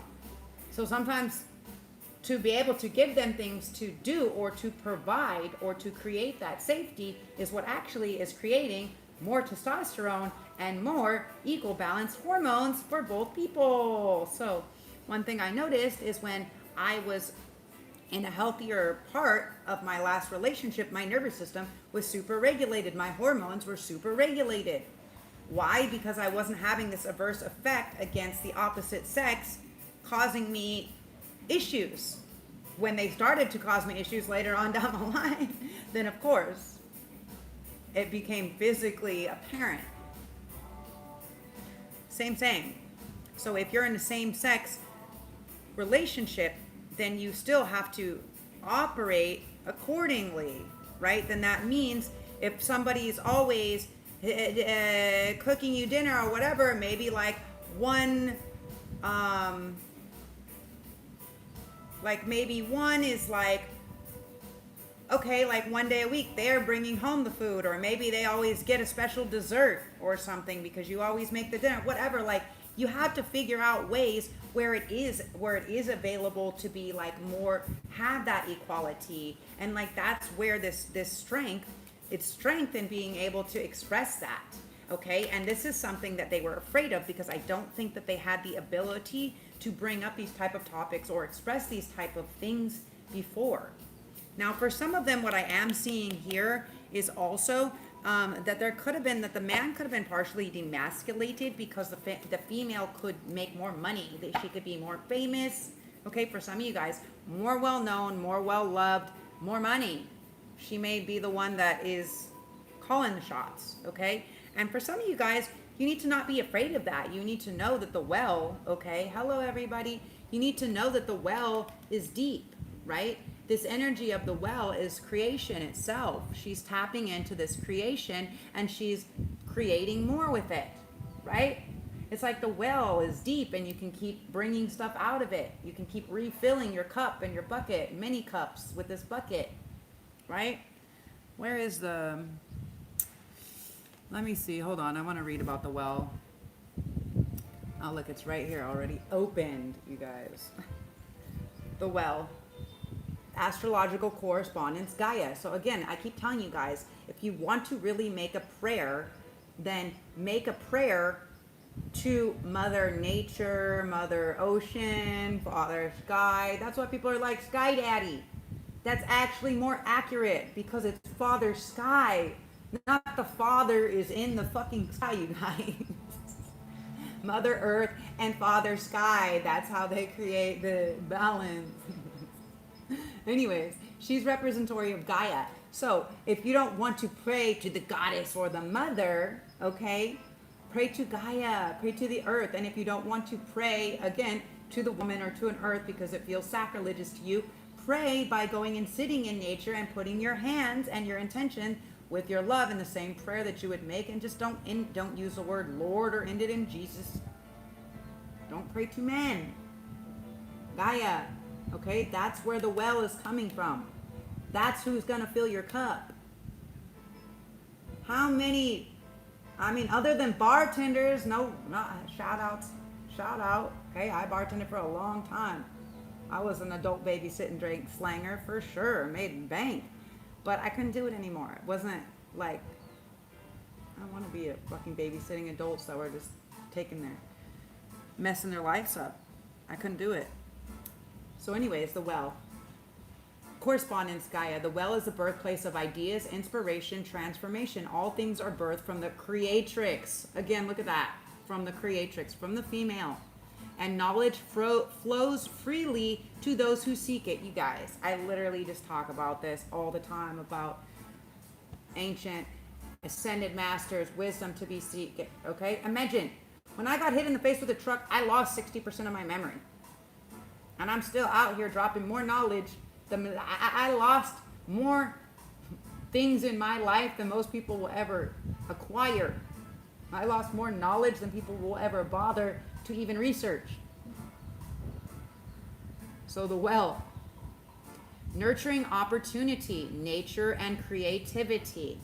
If you're finding a block, if you're finding some type of block in your creative pursuit, okay, then again, go to nature. You will find the strength and the fortitude, okay? You will find that equal balance somehow in nature, okay? When you're, again, praying to the creatrix, to the source creation. Look, you guys, I can't make it up. I didn't make it up. I mean, maybe I did. Maybe I made it up and had somebody else do it. So it will be here for me so I could use a nice deck. I don't know, bro. But the reality of the situation here is, for some, they are sad because they found out some information too late. For others, they're just hiding. They're just hiding it.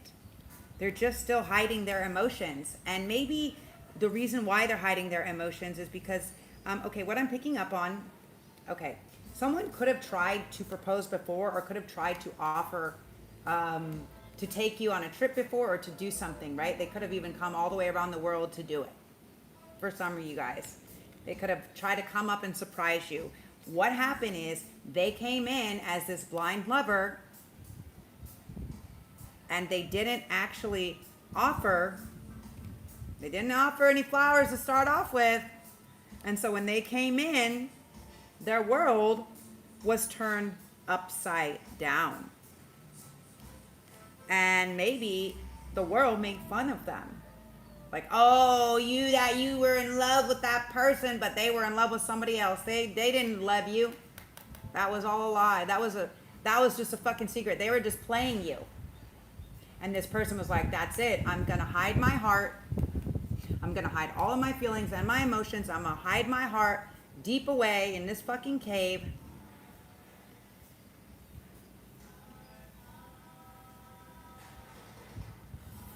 Now, for many of you, this is this can be many water signs, but this is specifically like more Cancerian and Pisces, but it can also be Scorpio. See the bird here? Okay, but more scorpionic energy is the Queen of Cups. Okay. And then this is Virgo energy, the Hermit. So these could mean something to you. That's the only reason why I'm sharing them. Doesn't have to. So also for some of you guys, there could have been, this person could have been emotionally sensitive, and this Virgo who was pretending to be a spiritual leader or have this knowledge, this light within, to show them the light within, actually led them astray.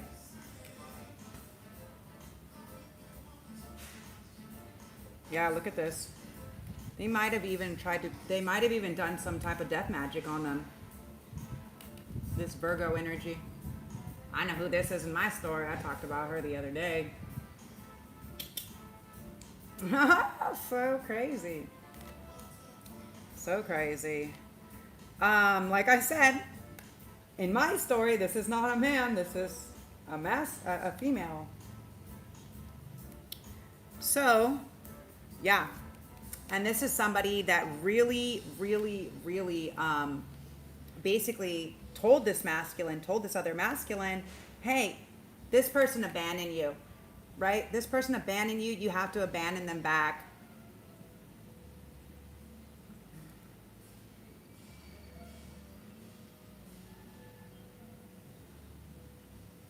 You don't want old past love, Virgo or Cancer, but I don't know. I'm just saying, like, there's a lot of different people and energies that may. It doesn't have to be those energies.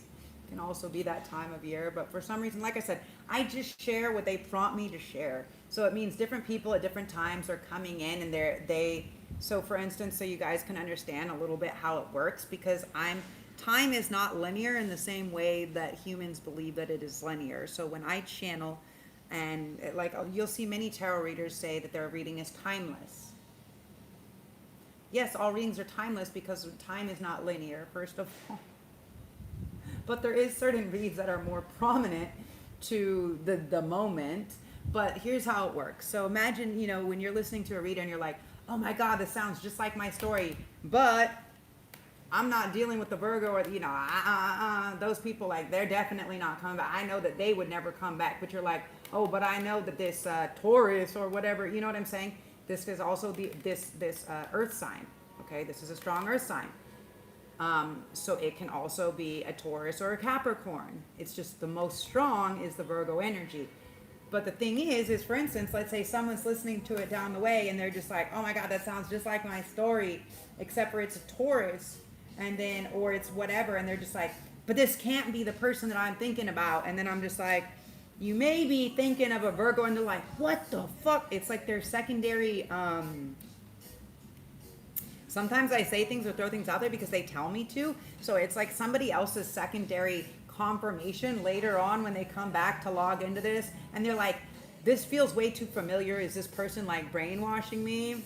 And then it will, like, a specific sign or something that somebody said or used to say or whatever will pop up, and they'll be like, oh shit. Oh shit. I remember my dead grandpa used to say that to me all the time. I know that this message is for me. Like, that's kind of the gist of it.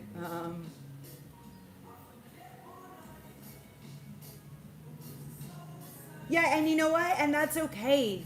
That's okay, John. Old family and friends are just too gone to be able to come back around to you again. Yeah, exactly. And so sometimes that's what it is. But here's the thing. When we and so this is what people don't understand, that's why when someone's like, oh yeah, you were in rehab, I'm like, what the fuck? Like, I'm rehabilitating myself from not ever being cared for, right? And 40 years of narcissistic abuse, of abusive behavior and patterning from literally almost everybody I ever knew or was fucking friends with.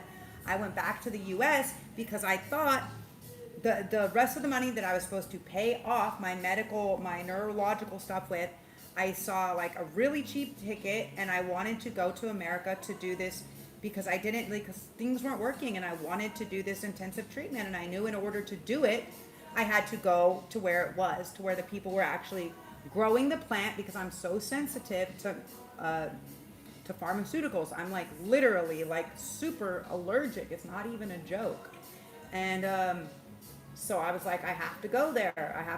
Okay, it'll be great. I have like over 120 like handmade, one of a kind, like beautiful things that I made that I left there with my friends. So I'm like, okay, if I spend this money, it's okay, because I have like $20,000 to $40,000 of merchandise, maybe even more sitting there, no problem. Like some of the jackets that I make are like, 40 to like 400 hours. Like, it's not like a little bit. I went back and I only came back with like fucking 12 pieces out of 120. And my friend sent me like $300. Like, oh, it wasn't really worth that much. I'm like, bro, you're an artist? Okay. I hope you never sell another piece of art again. I hope nobody ever pays you what it's worth and they just take it from you. So you can see what that feels like. Because that's not very nice.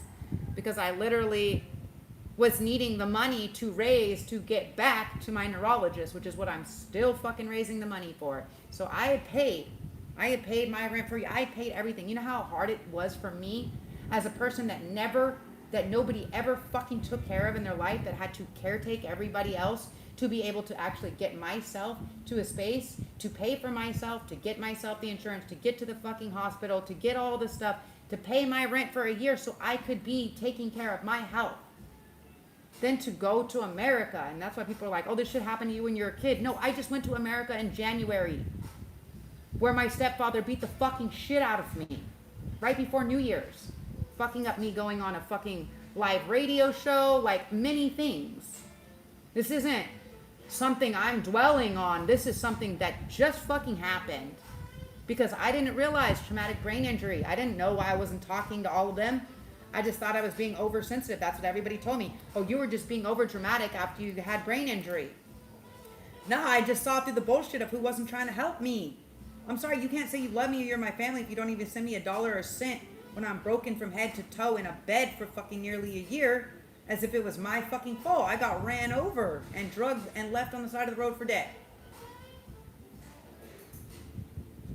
Like, are you kidding?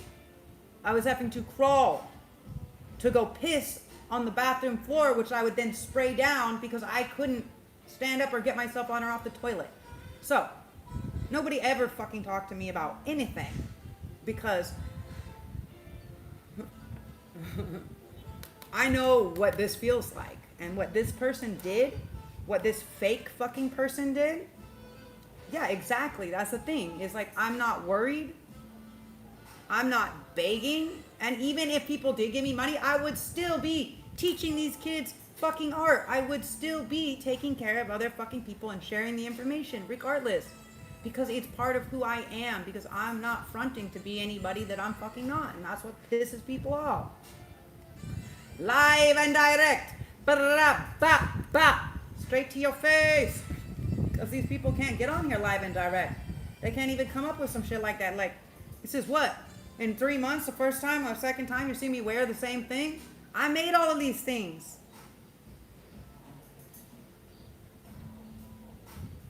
Not just that. I made the patterns. I studied. I put myself through fashion fucking school, bro. Like, don't steal my products or my designs when I fucking suffered. I worked 5 jobs. I had to get a loan on my own for $75,000 fucking dollars before tools, before material, before gas, before everything else. And you know what my family did? They kicked me out before my finals. I had to pick up another fucking job. So, when people want to come in and try to take my shit that I work for, that they didn't put in any fucking effort for, no. I'll sit on it. I'll fucking just sit here and wear it myself or fucking burn it. You know? Like, it's my art and I will have it my way.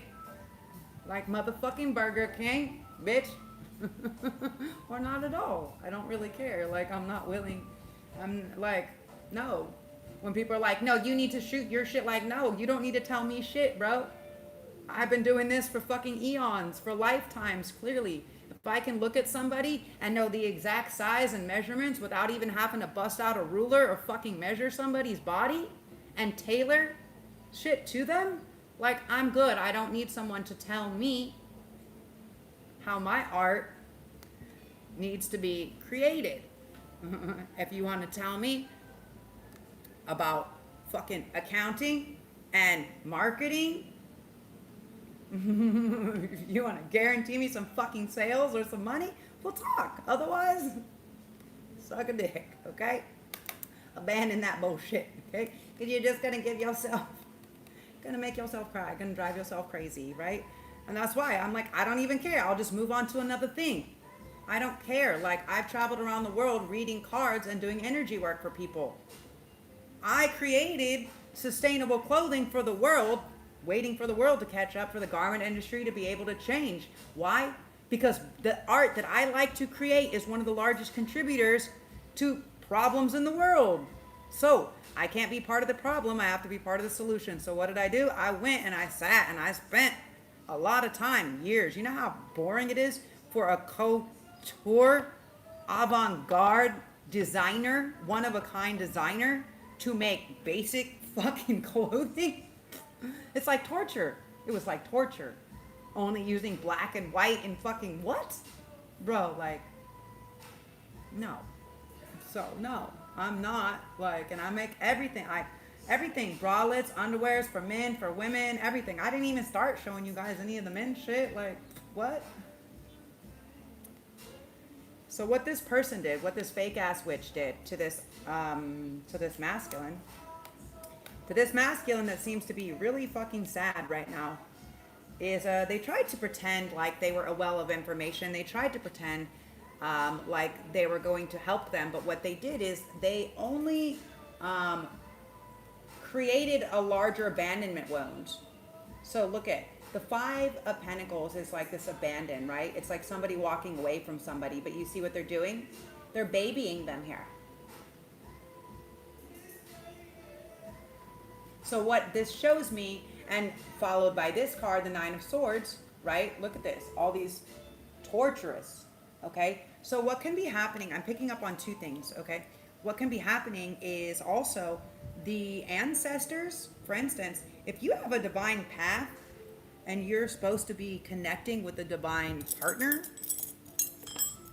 and you chose somebody else because you like the way they looked or because of some other shit, like, then the ancestors, all of your ancestors, all of their ancestors, and a bunch of other people, they're going to be over there harassing you, okay? This can be happening to some people, okay? Because they abandon feminine for someone else because they wanted to have someone else that was going to give them more attention, someone that was going to mommy them.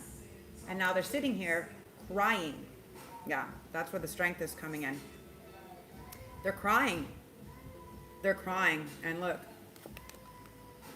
they abandon true love.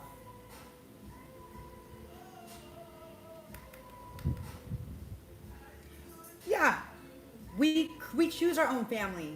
That's why I have family, like my soul family is people all around the world, right? Because what happens is when we keep, and just to throw it out there to people, and my friend was like, you shouldn't talk about narcissistic abuse. Everybody talk. I'm like, I don't give a fuck. I'm here to help people. And whatever I feel inclined to share is what I share because I'm being prompted. I'm a channeler, you know, I'm a messenger. So for many, our families could have abandoned us and we could have just keep like, this is something that I did, okay, for 40 years. Like it wasn't until I got hit and ran over and left on the side of the road for dead. And my mother was just like, I can't believe you're asking people for help. And I'm just like, I can't walk, I can't sit, I can't lay, I can't work, I couldn't even formulate words, barely, for 3 months. I was like dory fish. So sometimes we choose to incarnate in these situations so we can understand that, right? It literally took me almost 40 years, literally, to figure out that it was my ideal of wanting, even though this mother, even though her karma or whatever our agreement was for her to be abandoned, for her to give this abandonment wound to me, right? Because it's something that helped me or pushed me to become who I was meant to become, right? And where it was tormenting us, right? Where it could have been tormenting us before, we realize that this is actually an interesting act of love. This is where our hope or our faith, this is where our strength is actually coming from. And because of that, because I'm like, whatever, dude, you know how many people have abandoned me? You know how much shit I lost? Like, what do you think you're gonna take? The only thing you can fucking take from me is notes at this point. Like, the only thing at this point you can take from me is fucking notes, because everything else isn't mine. Everything else is fucking temporary anyways. Does that mean I don't like to have my things? Of course. Of course.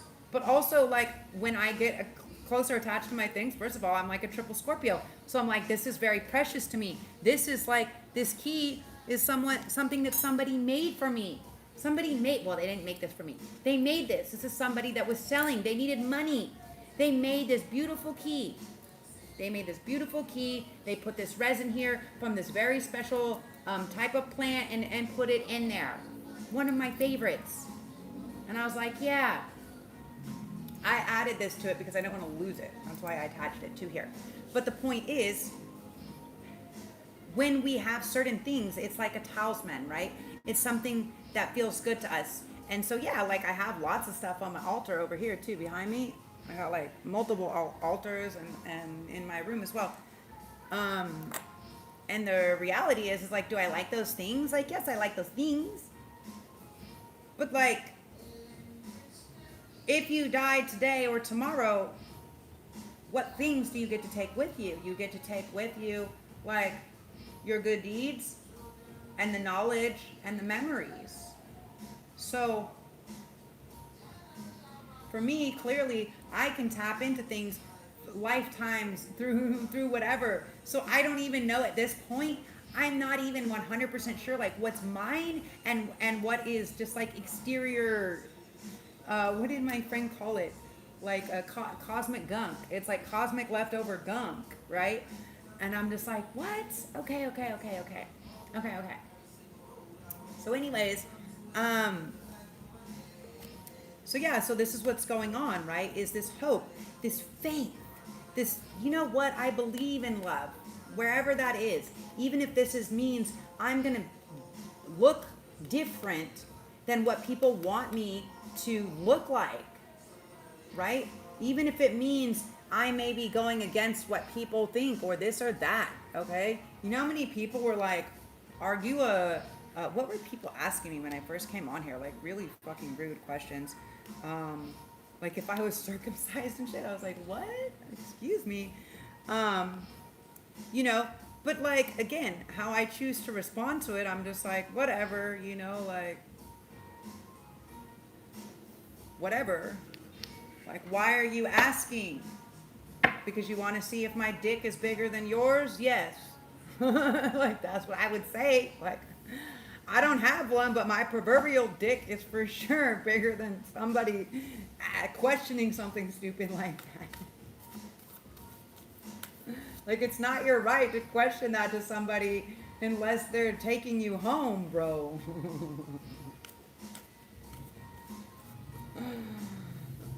Yeah, exactly. Like, people be rolling up like that.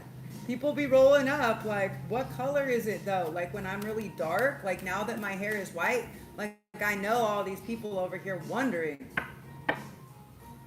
And like dudes just be shouting that shit. Is it pink? Is it purple? Is it brown? Is it yellow? Like, what are you? None your business, bitch, because you ain't ever gonna see it. You don't need to worry. No matter what it is, you ain't gonna see it. How about that? Like, that's how I like to keep people on their toes. Do you know what's so funny is like when I first sailed over to Catalina, like, and I lived on the West End, right? And then I moved. I think after I moved to the East, I don't even know. Maybe it developed in the West End, because sometimes I would stay with this guy, but we never fucked, you know. And so I had so many guy friends like this because I grew up with all brothers and stuff like this. So this is that was more normal to me, that you just like you slept in the same bed or the same room or on the same couch or whatever, right? It's like, so it wasn't weird to me to always have all these male friends.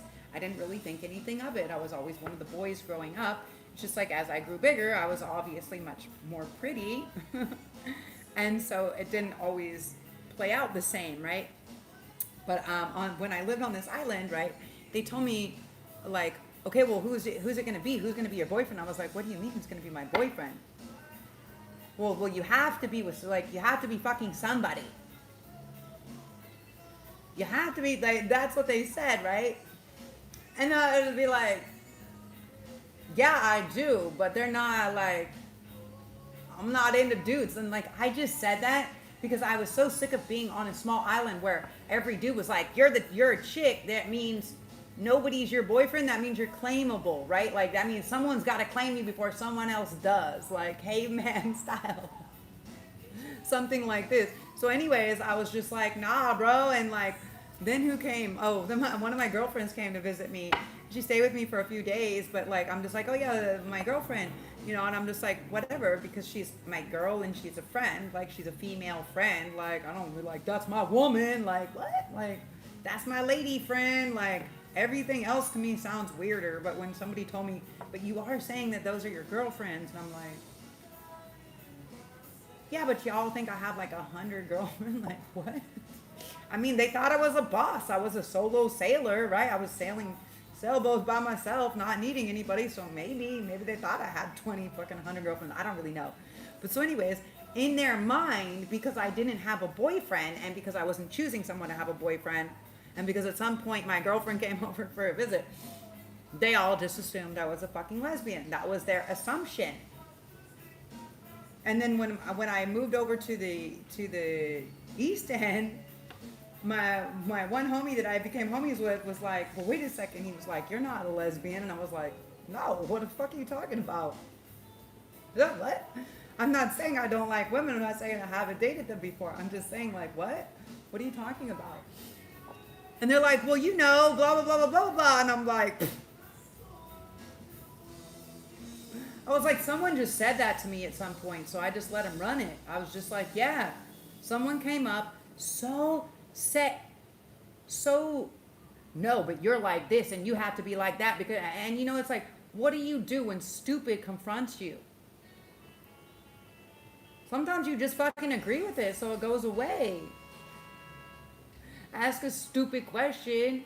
Someone might just agree with you and you might get a stupid answer. Don't be surprised you ask a stupid question. Like,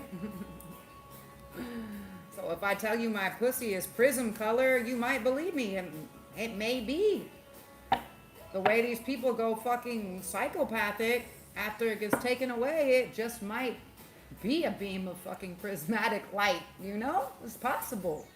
I'm not gonna put it off the spectrum, bro. I'm not gonna take it off. I'm just saying. Could be. You never know. You never know what you're gonna get, okay? No, I know you're playing. Obviously, I'm joking about it, but I'm just saying, like, this is the level, and then dudes are wondering, like, why we're, like, seeing all this crazy shit outside because you're not honoring the goddess, right? If you're joking with your friends, right? Like for me, like I said, I grew up with all guy friends. So I already know guys' directives. There's no girl or woman or pussy or titty to like, there's nothing you can really say that I probably already haven't heard or seen, like, or heard somebody experience. Like, it's just not, no, like it's not. Like when I was in high school, like I wasn't there trying to date all the dudes. Like I had an older dude that I dated that didn't go far away, and then I like worked in horticulture. I worked outside and we grew plants, and then I did art class, and then I did like auto shop because I was taking already college courses when I was like a freshman and shit in high school. So by the time I was like a junior and a senior, like I was only there for like a few hours a day. I would leave, like my class would be done before lunch. I would just take another class. Like I was the what do you call it? I was the shop foreman of auto shop, of the whole auto shop department. I used to teach men how to change brakes and do tire rotation. And you know how many of those men went on to work at shops and stuff like that, and I'm the one who fucking taught them? Yeah. So when people want to talk to me, like, know who the fuck you're talking to. You don't know. You don't know what you're fucking talking to. I could outdo you in fucking everything forward and backwards with my fucking eyes closed, taking a nap, bro. Chill. Like, and that's why I'm never interested in doing fucking 50-50 again, bro. Like, my value supersedes any other person. Most people, let alone women. So, Adam L, let's learn about the Fool. Let's see what happens with the Fool here. Let's see what happens with the Fool.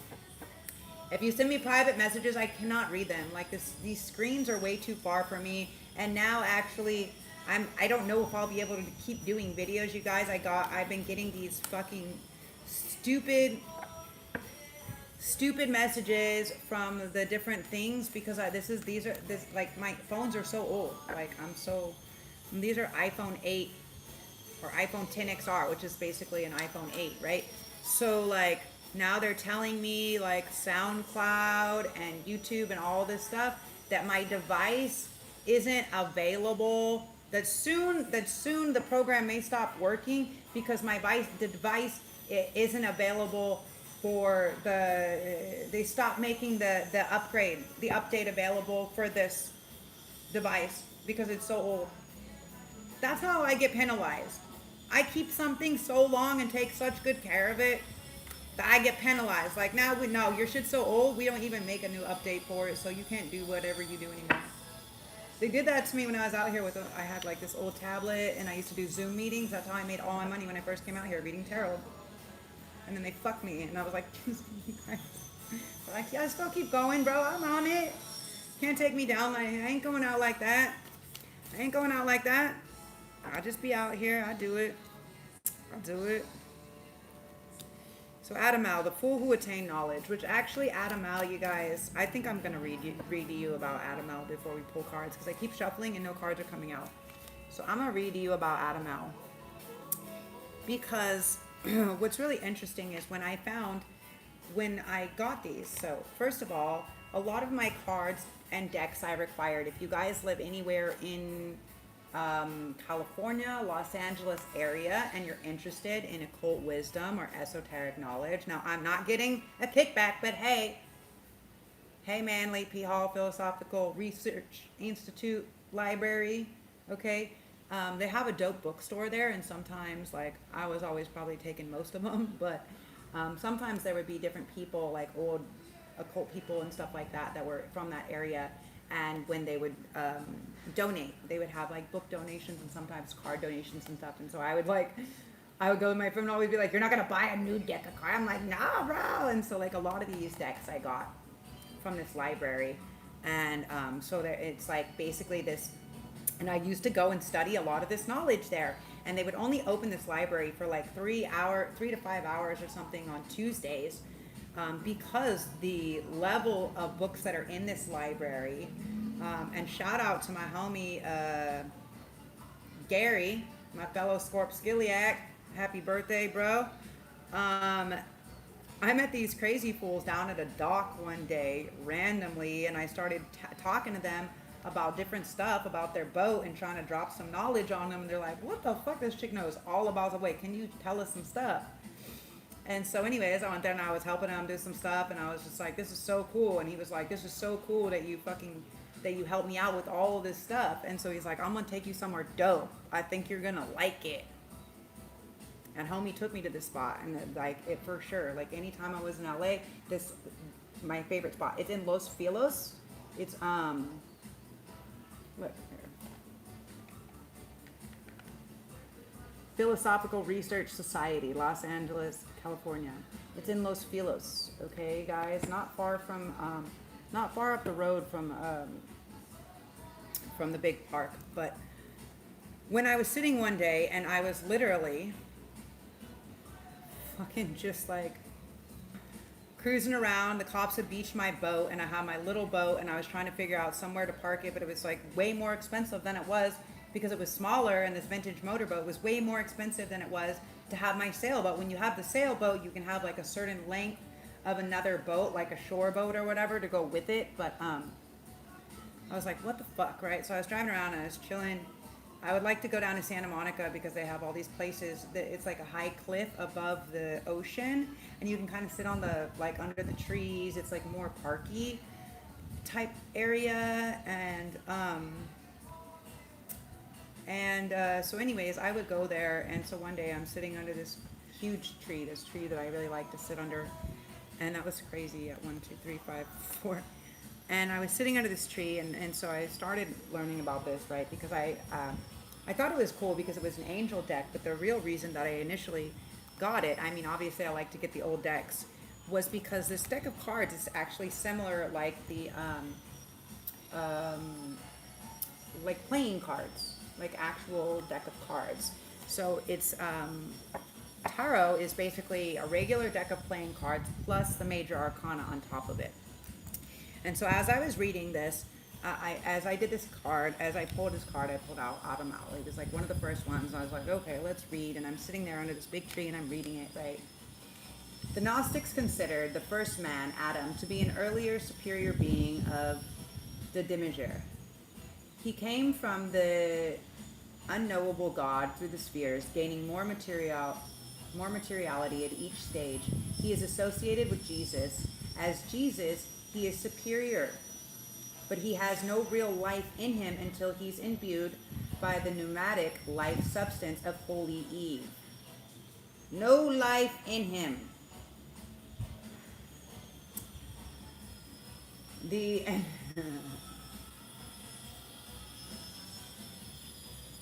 emanation of Sophia. I'm like, hold on, where am I? Again, I tell you guys about this. Sophia was who created. According to the myth, Adam was created by the archons, the angelic lords of Isilbah. I can't even pronounce this, okay? The son of Sophia, who appointed himself God over the earth. The apocryphon, I hate when they have these like crazy words that they split into whatever. Johannes, and a Gnostic document from the Nag Hammadi excavation says that the Father revealed to Isilbah 7 archons his own image in water. They were so impressed that they resolved, let us make a man after the image and the likeness of this God. Each of them contributed to his power so that he incorporated in him the powers of the 7. Which is really interesting because isn't the 7 people who, like the 7 families, isn't there like 7 families that rule the whole world? Just saying. Is it like Revolution 7? You guys know Prince? The artist formerly known as? Just saying. Just saying. Go listen to it. Go listen to that. Revolution number 7 or something like this. Okay? Each of them contributed to the power so that he incorporated in him the powers of the 7, but he lay lifeless, and neither they nor 60 angels could quicken him up to life. The mother and only the mother, Sophia, however, intervened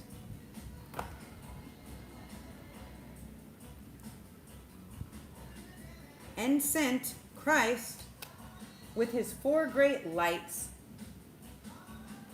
to Isilbah in the form of angels. They advised him to breathe into the face of the new creature. She didn't know.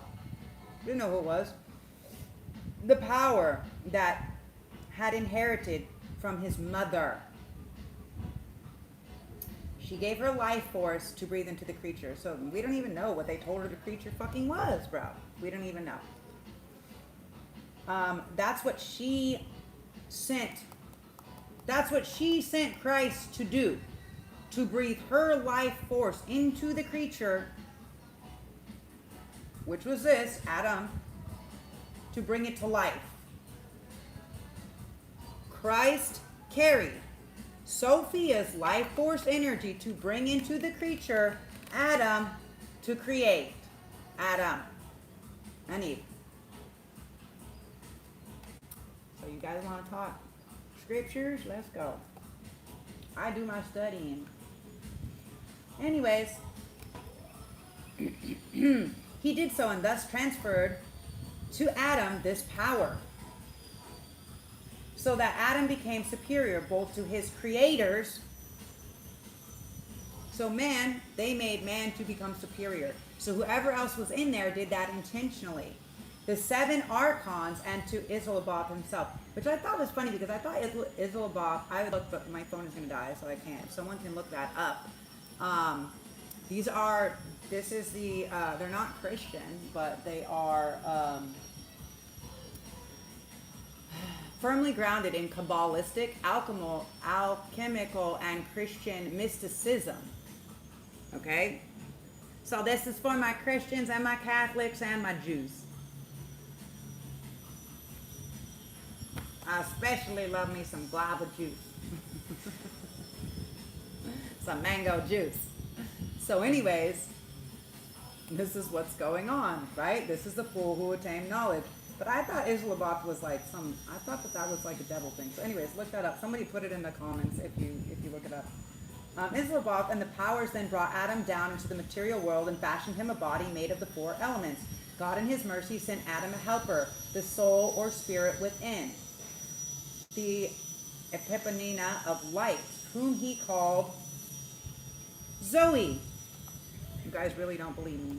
I'll fucking swear to you. Hold on, where is it? Dun, dun, dun, dun, dun.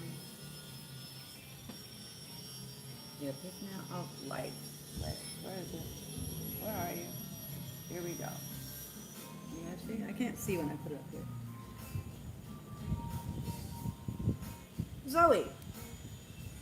You don't say. No shit. So the divine creatrix sent Zoe to Adam. This shit is old, by the way. This shit is older than me, just so you know.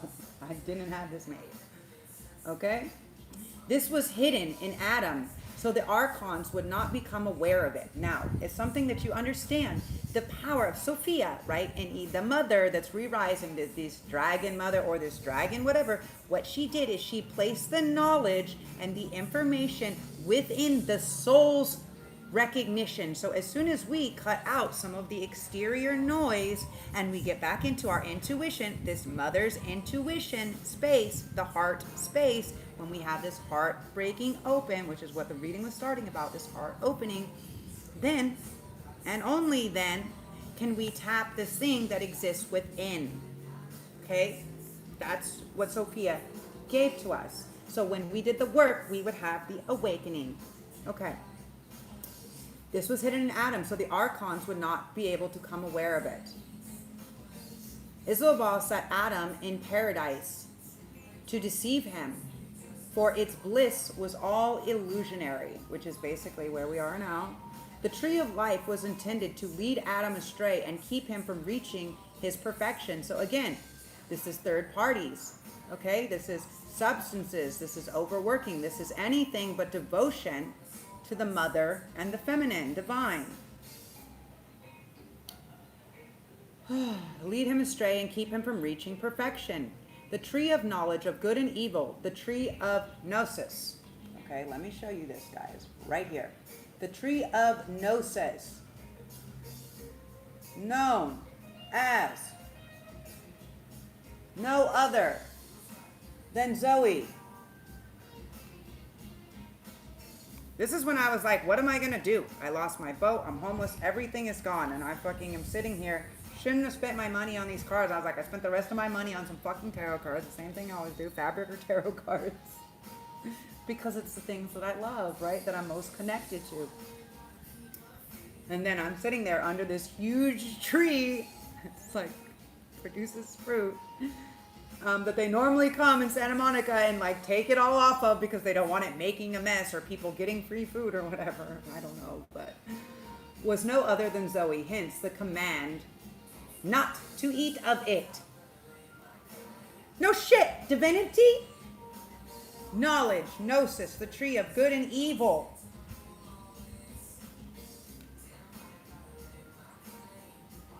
Zoe means life.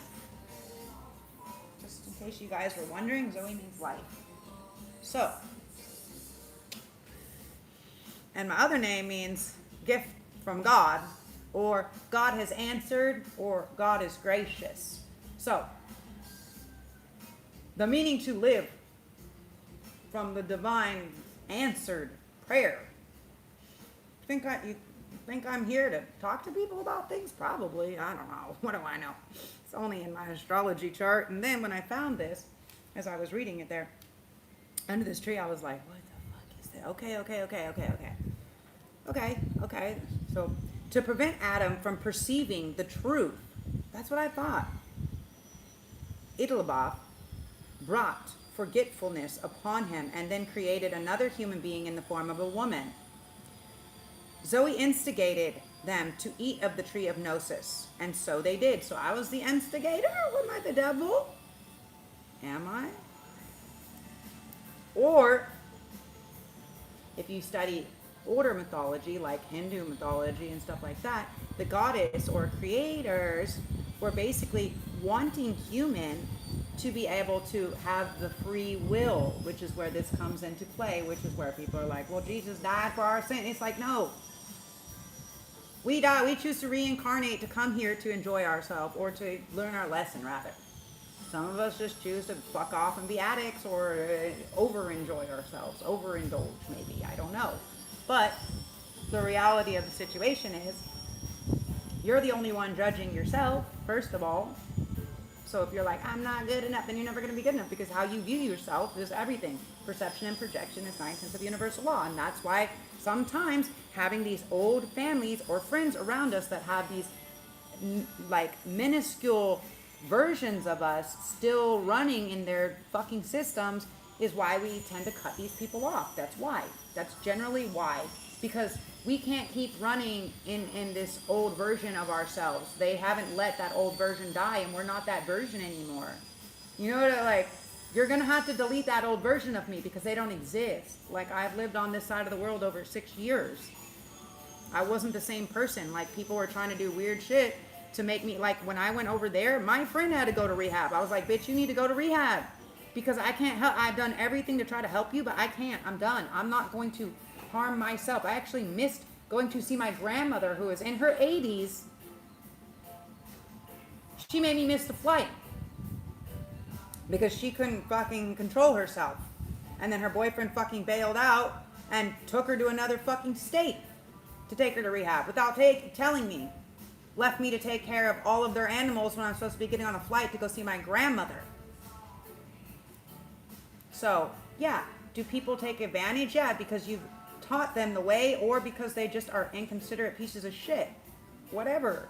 Do you know what I'm saying? Same person also told me she didn't have any of my stuff, but also had some of my grandmother's and great grandmother's things and a bunch of, like, I found more of my pieces in her fucking gay friend's costume box. Do you know what I'm saying? Like, bro, like, she literally moved all of her stuff out of her house because she didn't want me to fucking probably see that she destroyed my shit, or she didn't want to turn back the stuff that she fucking stole.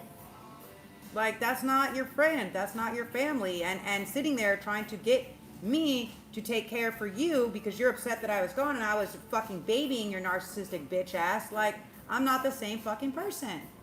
And that's the reality. That is why she wanted them. Not, okay, it makes sense, right? I'm Naga, I'm ancient. So Naga is like dragon or snake person. So it's very well could have been saying, hey, guess what? You can tap a bunch more senses. You can actually experience fucking something. Because, I mean, to live where everything's perfect all the time would be nice, but it might get boring if you're there forever and ever and ever. I don't know. I don't really know, right? So, they became aware when they ate of the tree of Gnosis. And so they became aware of their true being, realizing his failure. Ittelboff then cursed man and expelled him. He desired Adam's wife and then begot 2 sons. Right? We were wondering how all these people came along. Adam had somebody else that he was birthing women with before Eve as well. Or maybe after her, I can't remember. There's a lot of stuff that they leave out in the Bible because they don't want to make men look bad. Why do you think it's called an Adam's apple? I think they took a bite and fucking it got stuck in the throat before they got exiled out. Or maybe he's trying to lie and blame it on fucking Eve. Like, Eve told me to do it. She did it too, just like a man would do. But you did it. You were going to do it. You said we should do it. Like, yeah, but I didn't make you do it. You did that on your own choices. And this is where free will came into play. 100%. So, Ittelboff desired Adam's wife, begot 2 sons, the righteous Eliam and the unrighteous Have. Okay, I'm going to have to hop off soon because I only have 10% more battery. But whom men called Cain and Abel. These he set over the 4 elements from which the material body of man has been made. Ittelboff then also implanted sexual passion in Adam, whose sons was Seth. Now, which is really interesting, right? Because if you look, in Egypt, wasn't it Seth that ended up killing Osiris? Tricking him at his birthday to get in the coffin so he could bury him alive? Write that down. Not everybody who you think is your friend or your brother is your friend or your brother. It just goes back, and this is what keeps coming out in the readings too, is that you're some people very close to you in your family are doing these terrible things, okay? Now there are two spirits in man, one divine and one other material. The former inspires him from his sleep and his forgetfulness to gnosis, which is our subconscious. The latter serves the end of Italabov. So again, that is like the devil, the Satan, right? Italabov is something that was evil. That's what I thought. Other versions emphasize Sophia's role, blending her with Sol, Eponia, and the holy Eve. She hides herself in the tree of Gnosis when threatened by the Archons, seeking to escape domination by Adam. Again, domination from man. They seek to defile her. That's why. So that they will have control over her children and her. But they instead defile an image of herself that she has created. Now, remember, I was telling you guys about doppelgangers. It is the Archons who tell Adam and Eve not to eat of the tree of Gnosis, but the serpent intervenes and convinces them to eat. Therefore, she gives Gnosis to her husband, and their understanding is then opened. In dismay, the Archons cast them out of paradise because now they know too much. They can't be there. They know too much. They've seen different realms. They have to cast them down because now that they know everything, they can become at the same level as them. And if they want somebody to be, if they want to lord over you, then they're going to keep you below and they're going to need to be above. That's why they cast them out. To lord over, to remain in this state of lording over, which is not what the Lord did. The Lord? No, God is not lording over, bro. Stupid. So stupid. So anyways, the Archons who tell them, blah, blah, blah. Okay. Therefore, she gives it to her husband, and their understanding is open. In dismay, the Archons cast them out of paradise. Sophia drives the Archons out of heaven then, and casts them down into the sinful cosmos, so they become the wicked demons of earth. So, they cast them down, and then Sophia cast them down with them. Again, someone was trying to fuck somebody else. I'd be like, I'm the favorite. That's, I think, what was happening. If I remember correctly, that's what was happening is they were jealous. And that's why they, whatever. But I think, again, everything happens for a reason, right? They needed to become awake and aware to hit the next level, okay? So what's going on?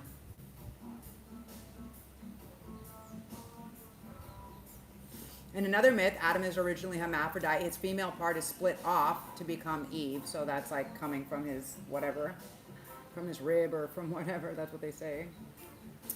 And imagine, it only takes, if you really want to go down to it, it only takes one rib of a man to create an entire woman, and a woman can 10 to 100 times regurgitate whatever a man gives her. Give her one rib. Creates a whole fucking life. Give her one sperm, she can create a whole life. Something like that. Right? Was it really the rib that he gave her? Just saying. In another myth, he was originally hermaphrodite. His feminine part was split off and became Eve. After the fall, the archangel Michael takes Adam to heaven in a fiery chariot. Here Adam is given an angelic name, Adamel. The Hebrew suffix El means the shining one. His nudity symbolizes his restoration to his original innocence. So now something that you guys need to understand is in tarot, they want us to cover this up. But when they are nude or naked, that means they are closer to divinity or heaven, actually. Just fucked up. That they try to make people cover that up. Fuck that. Vote against that, you guys. Whoever Jesus freaks are voting it. But that's going to hurt somebody. That's why I make all of my stuff not for children. So if you can't see cards that children can buy online, then you should fucking not have your kids have devices if that's how it is. Fucking weird. He holds an apple to the symbol of his foolish disobedience. to God and his fall from grace, but also the symbol of his gnosis or wisdom. You know what's interesting is this fall from grace. Grace is considered, that's what Sophia gave the human, was grace. The femininity, like Kuan Yin, the compassion, the grace to transmute, the grace for whatever. So again, grace is coming from Sophia.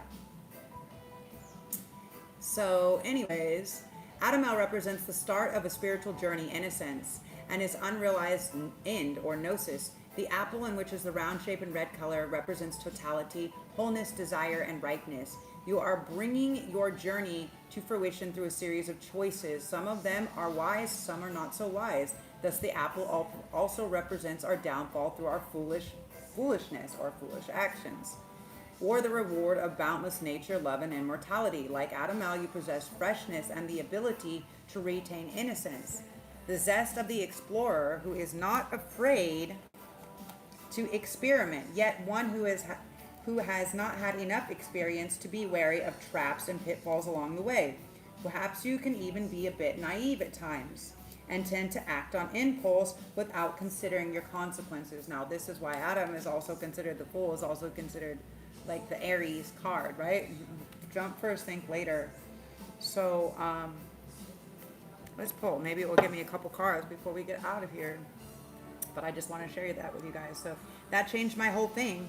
That changed my whole thing because I realized that even though, who we end up finding out we are, right? Even names that our friends, I was given that name, Zoe, like my first blood transfusion, I was dying. I had to have an emergency blood transfusion. My friends bought me all these bears and everything like that. And we were like playing something. I don't know what we were doing, but yeah, I was given this name Zoe. And then I found out later on, I found out Zoe meant life. It was the meaning to live. Okay? And again, that was my thing. Now, something else that I also found out is the repeated abuse that I suffered, the repeated head trauma as a child that created this cavernoma, this cerebral Calvinist malformation that I have, is also a large contributor, the neurologist told me, to a lot of psychic abilities generally seen in people with similar things when it's closer to the prefrontal cortex on the top. So how about that? So this mother wound actually, right?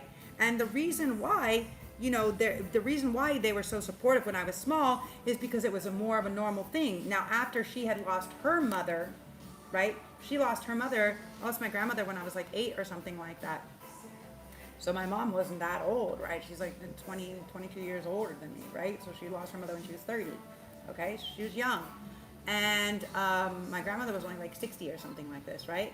And so that mother wound, then she didn't want me to have been passed on this privilege that I was given. Because when she was given it, she tried to do it to get something for herself. And so that's why she became very dark. I think that's why she became on the spiritual journey.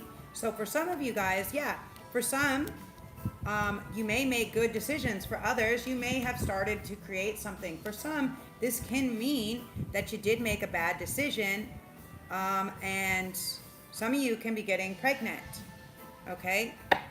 For others, some of you could already be pregnant. Some of you guys could know also that taking this leap of faith, moving towards this person, puts you in this space of passion. It puts you in this space, and for many of them, what they realize is they realize they realize that feminine was the hope and the dream, and they feel unvictorious now. They feel like, how can they come in feeling like a knight in shining armor? How can they come in like this when they've literally, when you've given them so much love and they abandon you for more attention?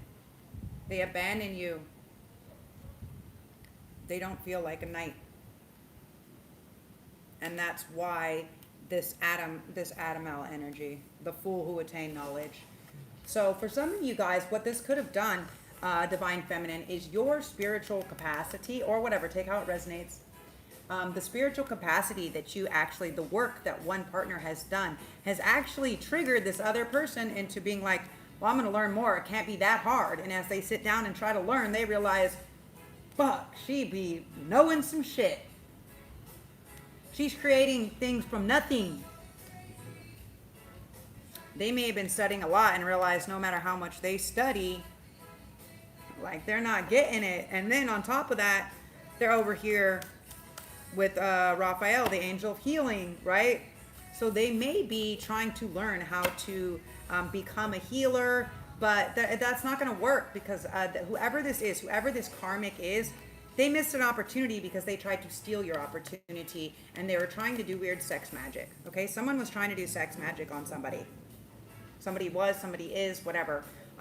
For some of you guys, and this is why I told you guys, just fucking random peeps. Stop doing it because they are literally siphoning energy through sexual interaction, through intimate interactions. So if you're not with a divine partner, whatever, so some things needed healing, and maybe a lot of what needed healing, again, with this emperor, with the angel of healing, what needed healing was systems, stability, the way that things were set up, right? Maybe how masculine was saying, this is my empire and this is how I'm going to run things and da-da-da. There's very Aries energy, okay? Doesn't have to be, again, doesn't have to be, but again, I'm just sharing what I see. So they were like, no, I don't need to heal. I don't need to do that. And feminine's like, listen, I can tell you, bing, boom, bing, bing, back, boom, bing. Here's all the shit you actually do need to work on. And they were like, no, I don't. I'm fucking good. I'm good. And it was like, boom, all right. Let's see how good you are without me. Now they're over there like, fuck, that didn't work out the way that I thought. It didn't work out the way that you thought? Yeah. Feminine was like, bruh, I now know. I now don't take any bullshit, okay? I know what I need. I know what my needs are. I know what I bring to the table. I built the whole fucking table and created the pattern so you guys can build one later for yourself. I'll even sell it to you to be able to build it yourself, to build your own bear there, buddy. You want to work together? That's great, but it's going to go this way. Very peaceful. Look at this, the white parrot, my peaceful pirate. But yeah, she knows how to create the stability and she knows what needs to be done. And she's not trying to go to war and she's not trying to be punitive or manipulative. And what she's not going to do is take a leap of faith because she already knows, she can foresee. She's the high priestess and the empress, right? She doesn't care how long people have been watching. She doesn't care who's saying what. She doesn't give a fuck. She gives no fucks. So tell us more information about this Raphael and the emperor. The Fool again in reverse. Yeah, what they're realizing now is where they thought that they were healed or they thought that they were fucking badass, they're actually realizing they weren't, okay? And they realized that they had to make the action, see with this grumpy little face. All right, I'll do it. Okay. So now they're taking the action. They realize where they fucked up. For some of them, they may be doing meditation or prayer. They may be trying to, again, manifest you back into their life because what they realized is even though they thought they were badass and could run everything, what good is it to own an entire empire? Let's see if I can move you guys over here. I don't know if you can hear me. Hold on. Give me 1 second. Sorry, I have to put it only really goes like 2 hours and then the device overheats sometimes. It's fucking weird.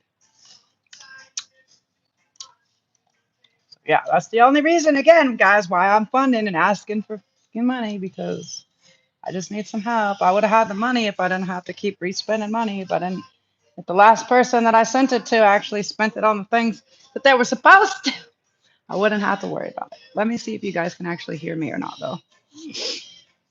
Let me come on over here. Hold on.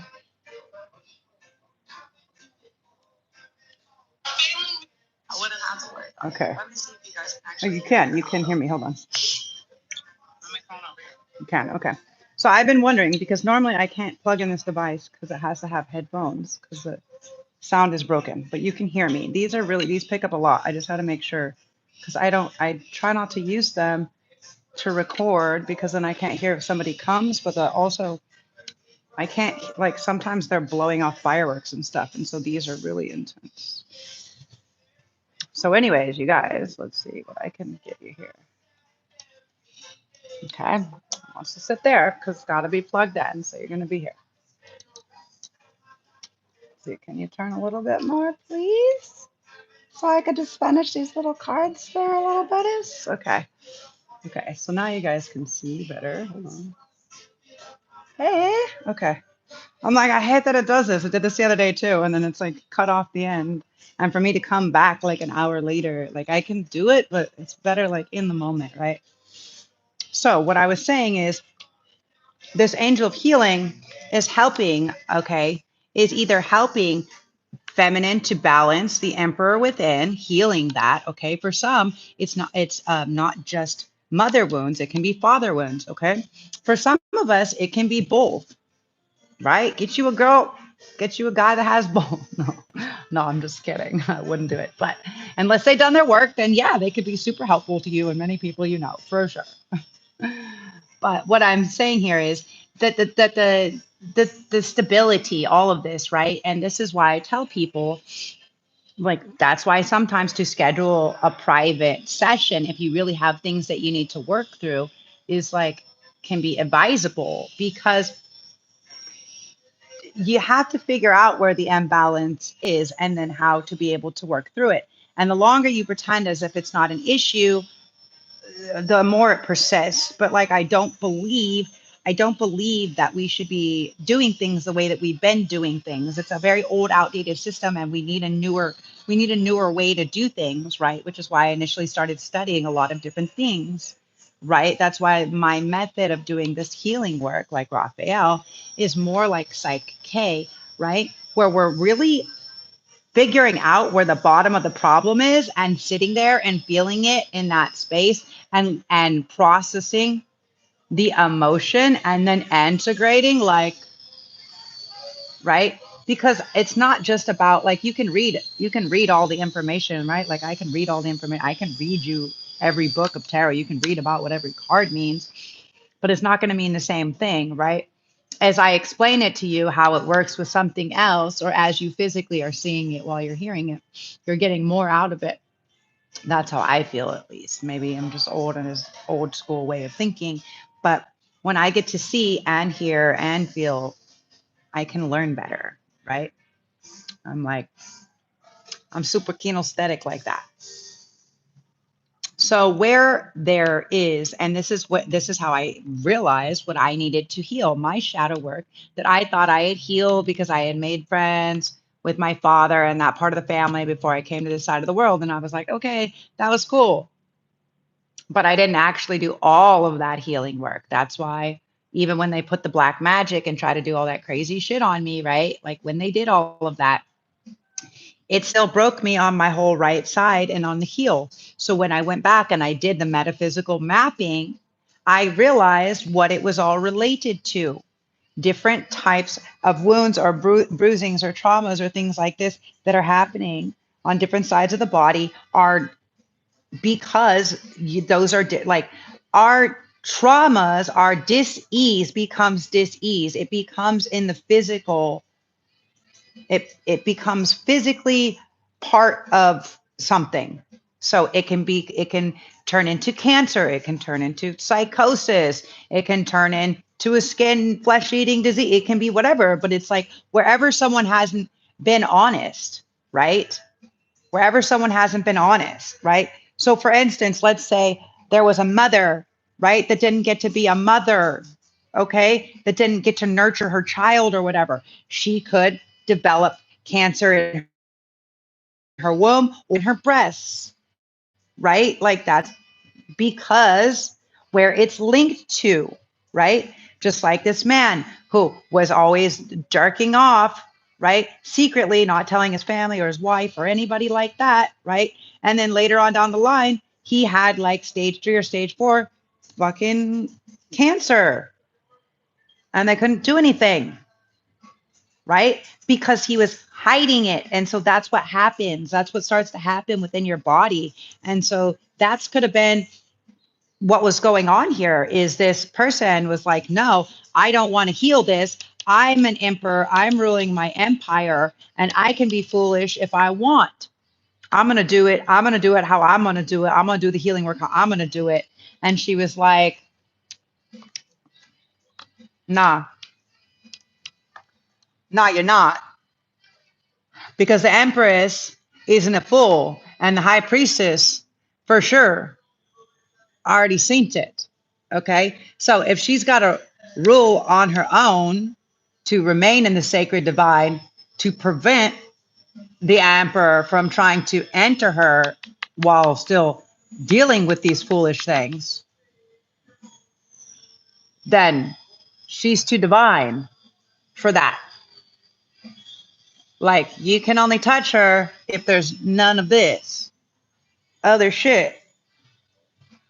Like, yeah, that's got to be, you got to heal that. And he's just like, nah, it's cool. It's cool. I'm good. I got it. Blah, blah. I can still secretly run what I'm going to run. And it is what it is. And she's like, nah, then you don't get my cup of love. Then go to whoever's fucking cup of love, cup of fake, because it's not love. See how the hearts are upside down? You go to that cut old discounted flower over there that you found on the road that you picked up off the ground. Yeah, you take that. You take that.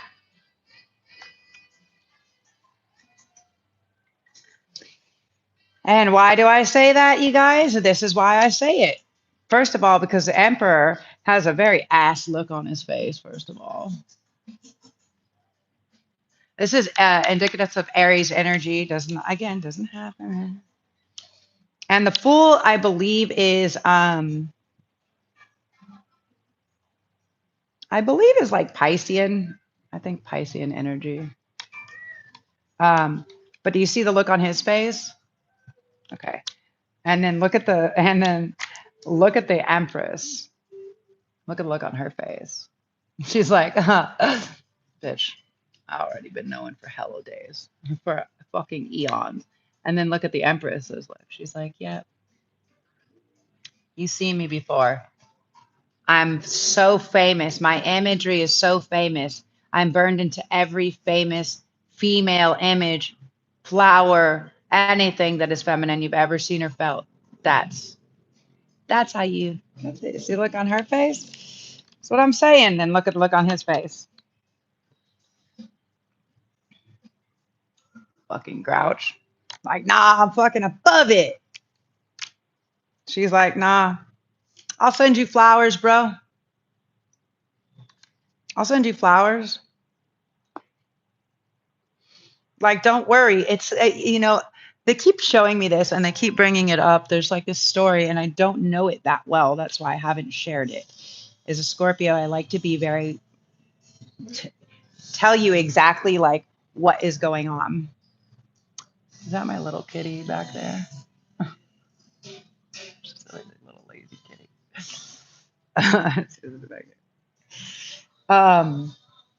But they keep sharing this story of Shakti and Shiva, and okay, I'm just gonna say whatever I can remember because they're really insistent upon it. Okay, so it's the story of Shakti and Shiva, and it's when Shiva is like, whatever Shakti, like you worry too much about these earthly realms and whatever, right? Because she was like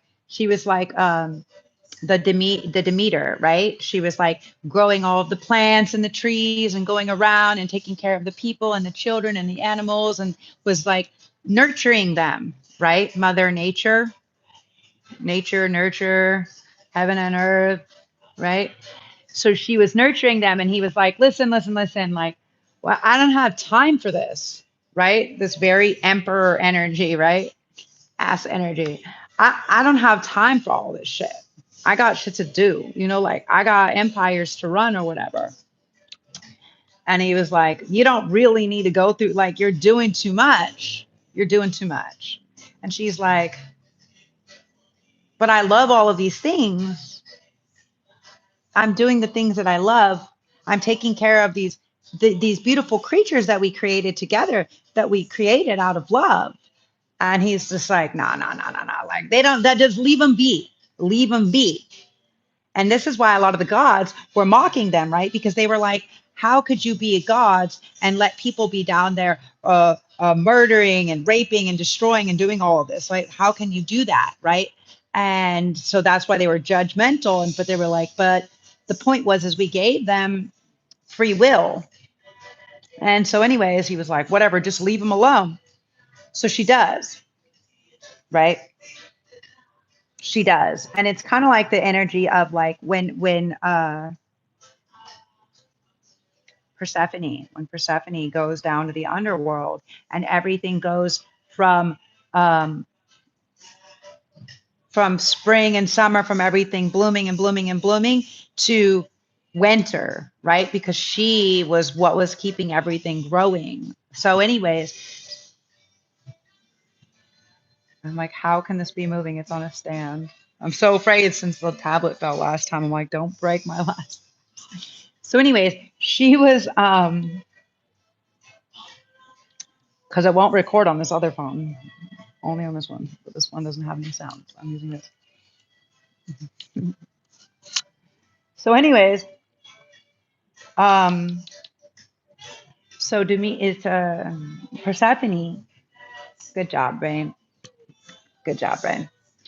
So Persephone goes down to the underworld, right? And so it's during this time. And so basically the same thing happens between Shiva, and this is probably why they want me to tell the story, right? Because Shiva is here, and he's on top of this Raphael, this angel, right?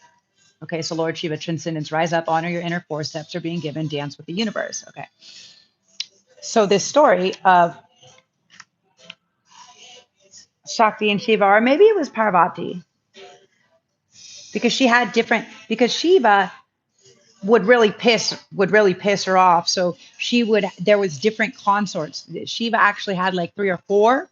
They were all her, just a different version of her. And so this is what would happen. He would fucking piss her off. And then she would like blow up and then return as another like this, something like this. But in this particular story, what she does is she says, okay, fine. I'm going to leave everything and see how it goes. I'm going to leave you in charge of everything or whatever. And he's like, yeah, whatever. Everything doesn't need, like, everything will take care of itself. It doesn't need the tending to. It doesn't need your love and your energy, you know. And I don't know if you guys have ever grown any food or plants or anything like this. But if you've ever grown anything, right, then you'll understand that the way you do talk to it and the energy and the attention and the love daily that you give to it does matter, right? It's like what matters the most, actually. And so because of this, she says, okay, all right, I'll leave you in charge. Let's like bet. She's basically like, bet. And he's like, all right. I can't remember that, like, all the story, but I think they did make a bet, actually. Yeah, they did. Okay. I feel like they did make a bet. Yeah. Okay. They're saying that they did. Okay. So anyways, so she's like, okay, we'll bet whatever. It would really be helpful. But so they make this bet and she's like, all right, you fucking watch everything and I'll go.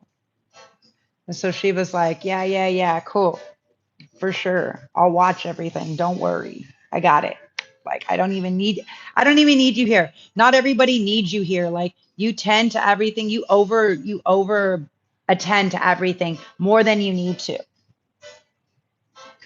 So she goes, and I think she may have been Parvati instead of Shakti at that point. I don't know, but anyway, it's not the point. The point is the two of them. She goes away.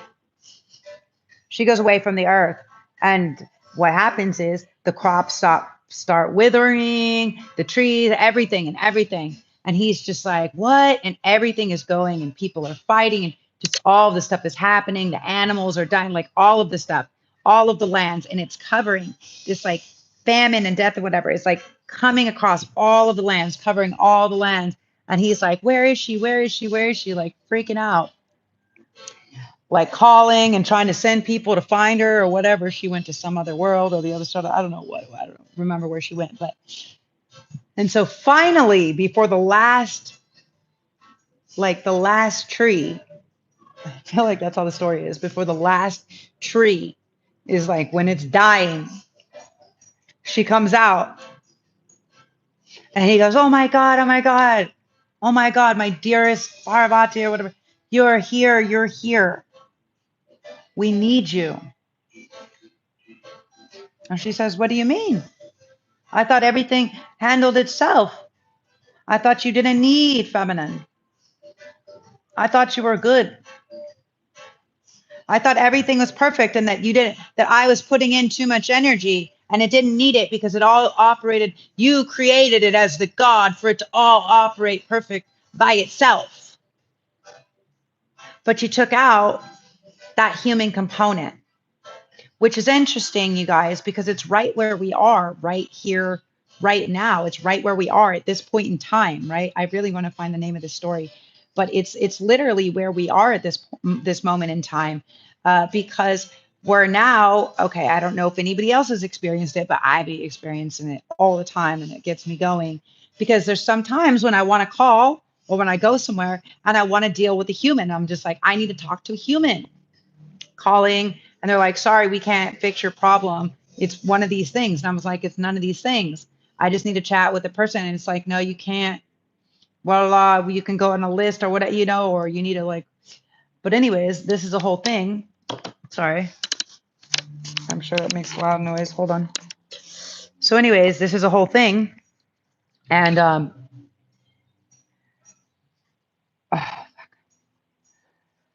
totally forgot my train of thought. Come on now.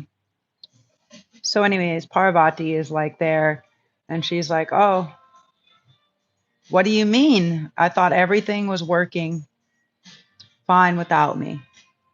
I thought everything could operate. Oh, that's how AI is now, right? When we're sometimes you need to speak to a fucking human. Sometimes I need to speak to a fucking human because if I just talk to a human for 3 minutes, like I would be able to communicate what the situation is and be able to get an answer or be able to get a resolve or be able to whatever, right? And so what's the story of Shiva and Parvati when Shiva leaves or Parvati leaves the earth to Shiva to watch and everything dies?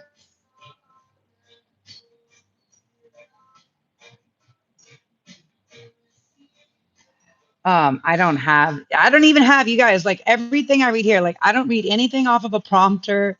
Like I don't have AI. I'm literally asking Google search because what the fuck? Okay. The story in Hindu mythology that aligns with it is the cosmic imbalance and stagnation that occurs when Shiva is without his consort, Shakti. Okay. So, who is later reborn as Parvati. The narrative centers not on one of them simply leaving Earth, but on a period of separation and the subsequent efforts to reunite them to restore the balance of the world back. The core of the story begins when Shiva's first wife, Sati, an incarnation of the divine feminine energy, Shakti, after Sati sacrifices her life due to her father Dasha's insult towards Lord Shiva, Shiva was overwhelmed with grief. Oh, interesting. So I did tell this story a while back, and I couldn't remember which incarnation she was. Now I understand. She was Sati. I think I did actually say this. I was telling this story before. Okay, so basically, here's how the story goes. So Shiva tells her, "Don't go to the party. Don't go to the party. Don't go to the party. You're going to be upset. You always get upset. Your family and your friends and everybody always upset you." Sorry, let me get you up so my head's not being cut off. So your family and your friends, all these people always upset you. Don't, whatever you do, don't go to the party, right? You're just gonna get pissed off. And she's like so mad. She's like, I'm gonna go. Like that's my father's party, and I'm gonna go. And so she goes. She goes uninvited, and he tells her, just keep calm. don't let anything like frustrate you. Don't let anything piss you off.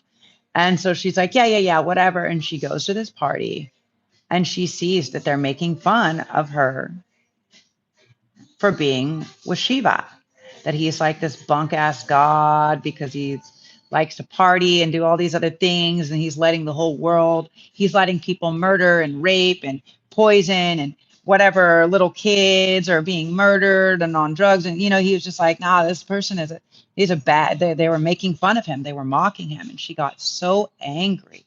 She literally got so angry that she combusted. Like she blew the spot up, literally she burst. And so then what this is saying, the story that I'm telling you about, is as she re-enters. So this is from Daksha's insult towards Shiva, that she explodes. Okay. And then she's burned. They go back and he was like, where is she? Where is she? Where is she? And they're like, and he fucking goes over there and everybody's freaking out because they're like, oh shit, he's the destroyer. He's going to come and destroy everything because we destroyed her. And so they're like, shit. And he freaked out. He was in an overwhelming amount of grief from losing her. So this is the core separation of Shiva and Shakti. Okay. And then that's when this story begins after that, when she basically reincarnates. Okay. So, that's crazy. When she was later reborn as Parvati, okay, that's when they have this other dance. When he was like, you don't need to give the earth your attention. That's when they have this other, and she was like, all right, let's see, right? Let's see. And so then that's what creates. So all that happens, and then it creates, this creates a separation. Shiva's retreat, deeply pained. Shiva retreated to the mountain. He immersed himself in intense meditation for thousands of years, completely detached from the world and his divine duties of disillusion, cosmic stagnation, without the active presence of both the masculine principle, Shiva consciousness, and the feminine principle, Shakti energy. The universe lost its luster and creative force stagnated. The other gods realized that the cycle of creation could not continue without Shiva re-engaging with the world. Okay. So what they realized is basically that the balance was going to continue to be imbalanced. Okay. That everything would continue to remain out of balance in the world until Shiva decided to reapproach. And then I think later on, that's when the next version was born after thousands of years. And she kept seeing this vision. She kept seeing this vision of him on the meditating on the mountain. She didn't know who he was. She had no fucking idea. Like ever since she was small, she had the vision. And one day she ended up actually like getting there, the reunion. To restore balance, Shakti promised the gods that she would be born again in human form to bring Shiva out of his meditative state. She was born then as Parvati, the daughter of Himavan, the god of the Himalayas. Winning Shiva's heart, Parvati had to perform rigorous penance and demonstrate unwavering devotion to win over the austere Shiva. Her initial attempts to simply be near him failed. Intervention and austerity. The gods even enlisted Kamadeva, the god of love, to shoot an arrow at Shiva to awaken his desire, which resulted in Shiva burning Kamadeva to ashes in rage. Parvati realized that only through her own intense spiritual practice, tapas, and transformation could she become an ideal match for Shiva.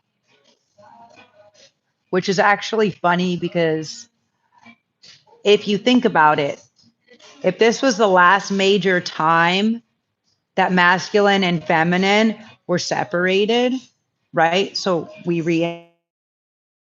there's reincarnate, things repeating themselves, similar how there was Isis and Osiris, right? Then there was Mary, but then she didn't have the person, right?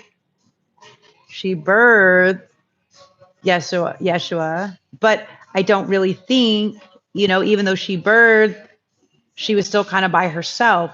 So if knowing that last time feminine had to prove her devotion to masculine, then it would make sense if hundreds of thousands of years later to come out of the Kali Yuga, right? Kali, the destroyer, Shiva, Shakti, ending, to come out of the Kali Yuga thousands of years later, it would make sense that now Shiva, that masculine, has to prove their devotion. So what this is saying, okay, because this is how it would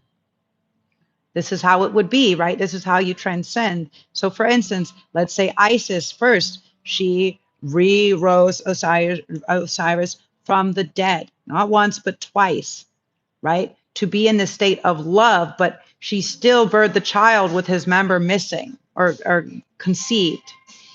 Okay, but because she needed the love, the energetic exchange, she actually conceived it by her own, on her own, or through spirit, whatever. So then the next major incarnation of that was then Mary Magdalene.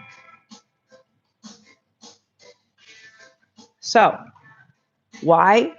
Because that's the next version of Immaculate Conception. So think about it. If this was the separation, the last time that masculine and feminine was this separated was when Shiva was asleep. So now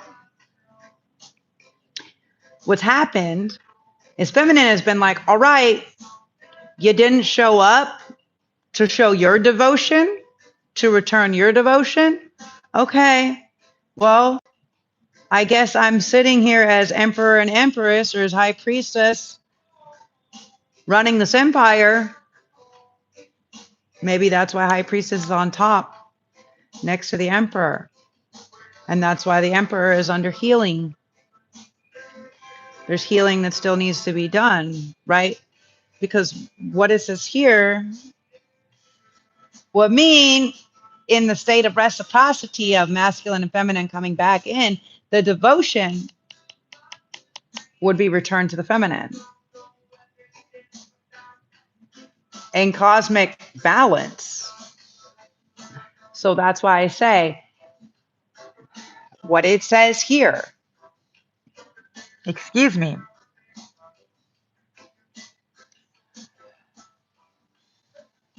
Parvati realized that only through her own personal intense spiritual practice and transformation could she become the ideal match.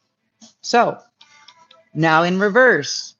So that's why he's having to learn. He's a fool. He doesn't realize where he may have called feminine a fool before. Oh, they're just women. They don't know any better. He may realize, fuck, I know nothing actually. I know jack shit about connectivity to source, about religion, about spirituality. They thought they were the magician, but they're like, fuck, I'm over here trying to be the magician, but I'm also kind of the fool because I don't know any of this shit. And I'm talking a lot of shit when I don't know. And now they've been feeling it. They could have had like a really big awakening. And this could have been what happened. This could have been what woke them up, basically. Restoration of balance.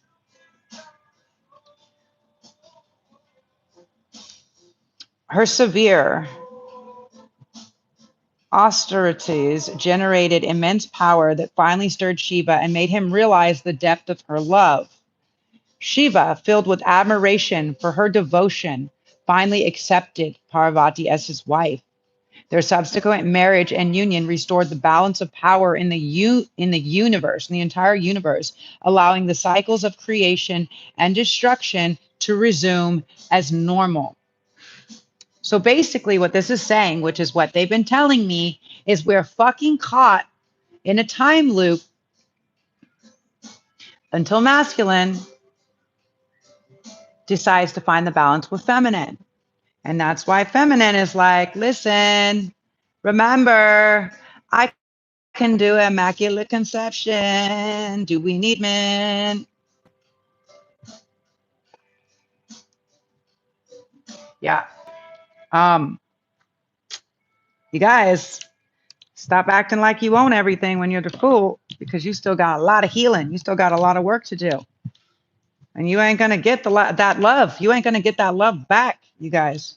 You may have made the wrong choice. That could be actually what's waking up masculine. And that's why he's over here fucking crying. That's why he's like, shit, I fucked up. I made the wrong choice. Maybe somebody fooled him and said it's not the right choice. Maybe they said someone else got married, what they were talking about before, said someone else got married, or they did this, or they did that, or they did whatever.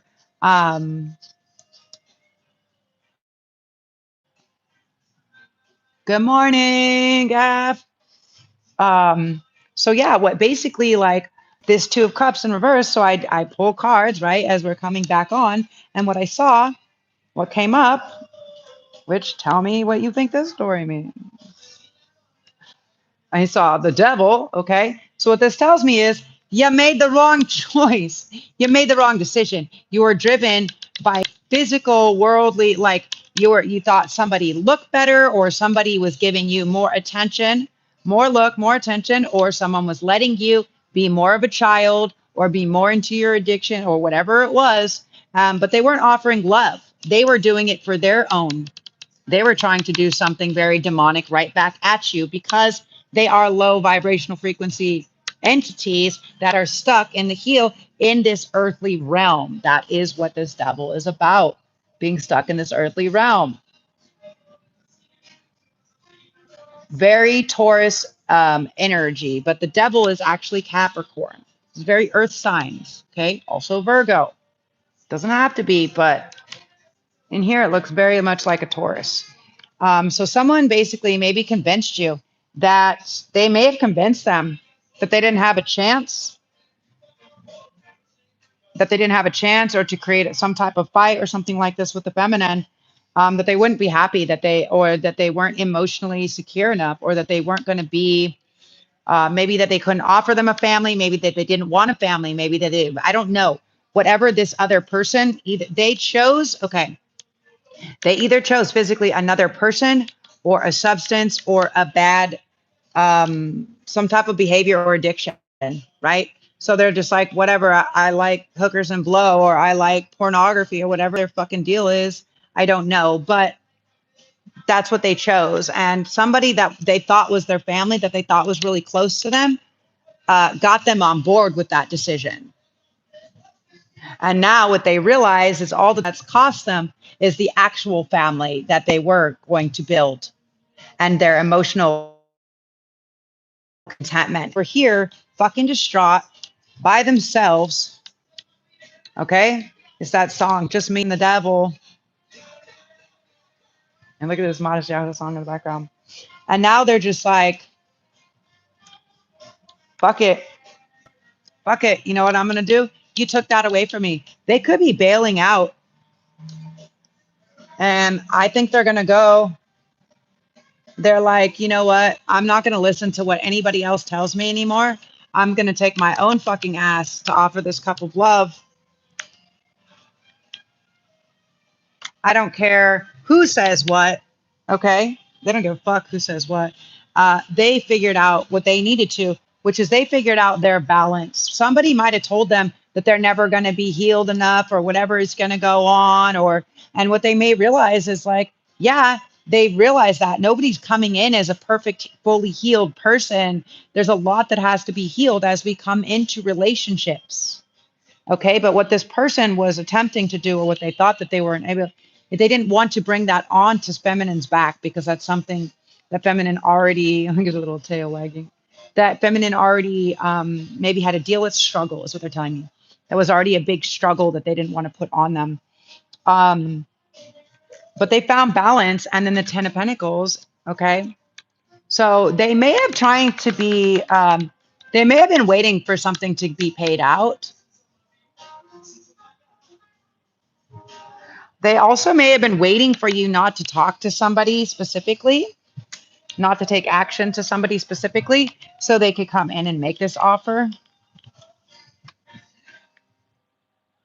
I think what they did realize also is that somebody that they did think was their family, that they considered was their family, betrayed them. They set them up. They set them up. They made them lose this love. They made them lose their ultimate love of a lifetime. That's fucked up. Can you give us more information, please?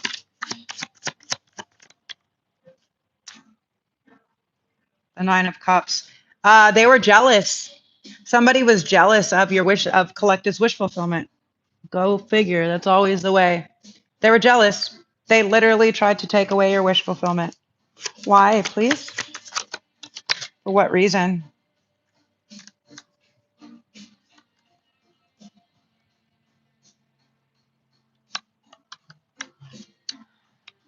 Um, for some of you guys, because they're jealous of what you may create together, because they know that together you guys can create something amazing. They know that together you guys will probably be like a power couple, and they know that.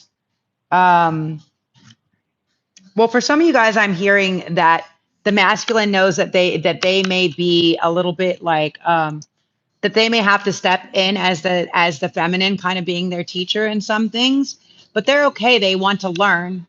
I think they also want to teach her in some way as well, which is beautiful.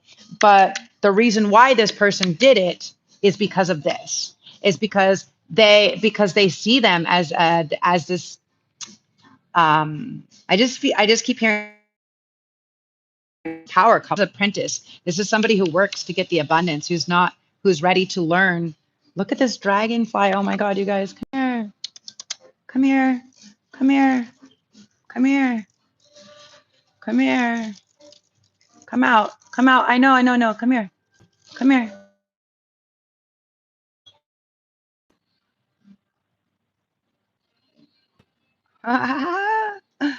No, that's not the right way. Come on, bro. There you go. So again, look up the little spiritual meaning of the dragonfly, which is cool. Like the other day, I was seeing um, the praying mantis, right, which is like a seer, someone that can see. And then last night, the frog, right? The frog is about making leaps forward, right? Leaps and bounds. So this person, so the reason why this person that you thought was close to you, Collective, that was like a family member, is because they know that you have a lot, like you can earn a lot of money or create a lot of things with this person, and they may not be able to create anything without you. Okay. And so they did this. So they created this tower, and they even put this other woman up to it, maybe. This could also been, okay, again, that here we have, again, this Queen of Wands in reverse, okay, with the tower, okay? So they set all of this up, okay? They told you to keep this mask on even. They told you, they told masculine, do this, play this game, do this. This is going to work. This is going to get her to like you. And they knew that it was going to. They knew that he wouldn't only fall, that he would never be seen, basically. Did someone jump? I just have to ask. Did someone jump? Did someone commit?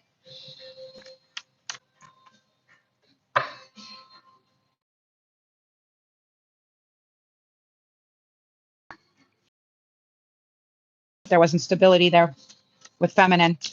So they what? So they convinced them. So did they marry somebody else? What is this? Marry with the Four of Wands over here, please. So what did happen? Knight of Pentacles.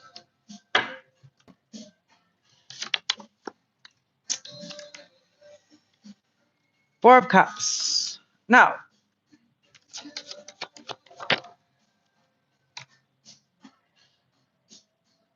They're still working and waiting. Well, maybe they were waiting, but maybe now they're coming to you.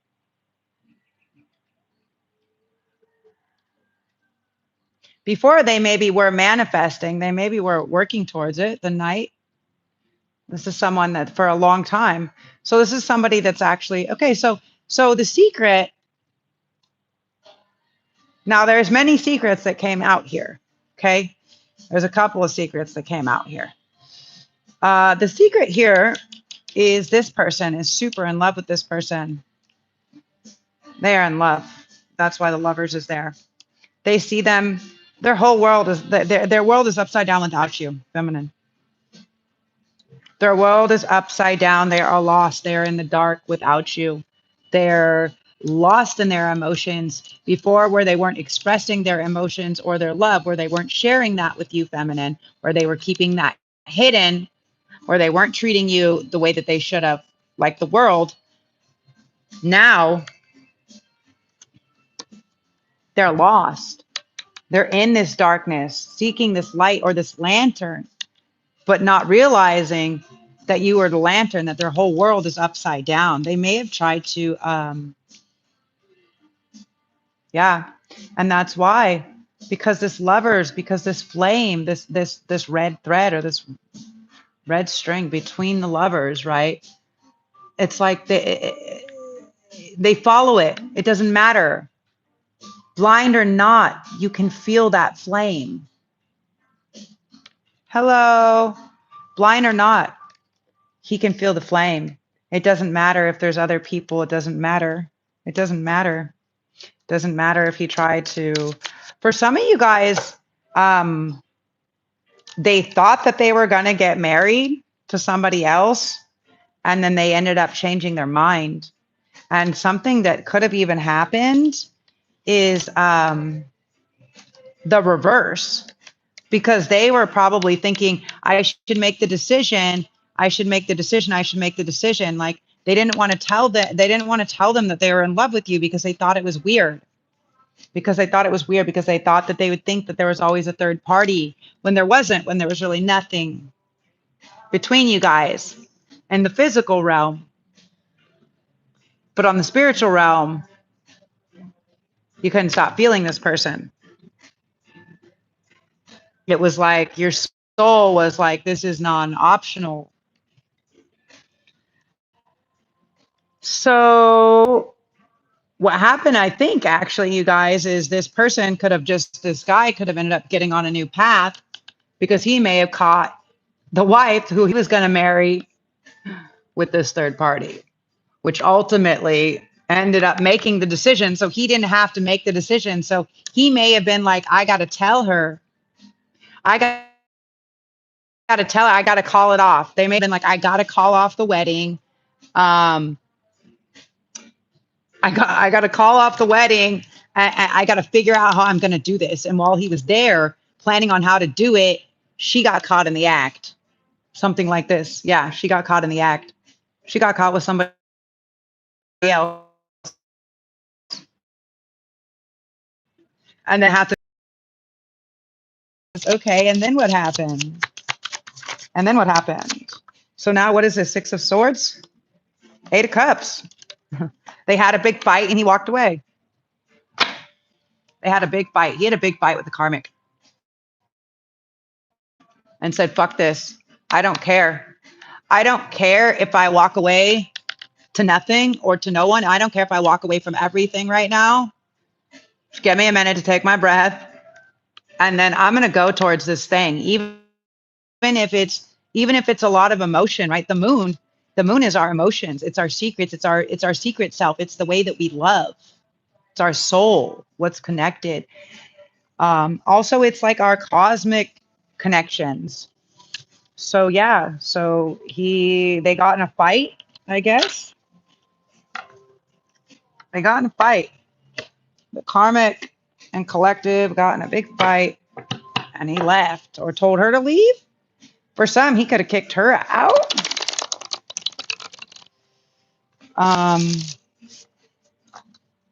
I'm not sure. Now remember, the karmic doesn't always have to be another lover. Like that could have been a business partner or a cousin or a sister or uncle, right? It could be many people. Yeah. Someone that was telling them, listen, we should go into business. Okay. Strong earth signs, air sign, fire sign. Yeah. So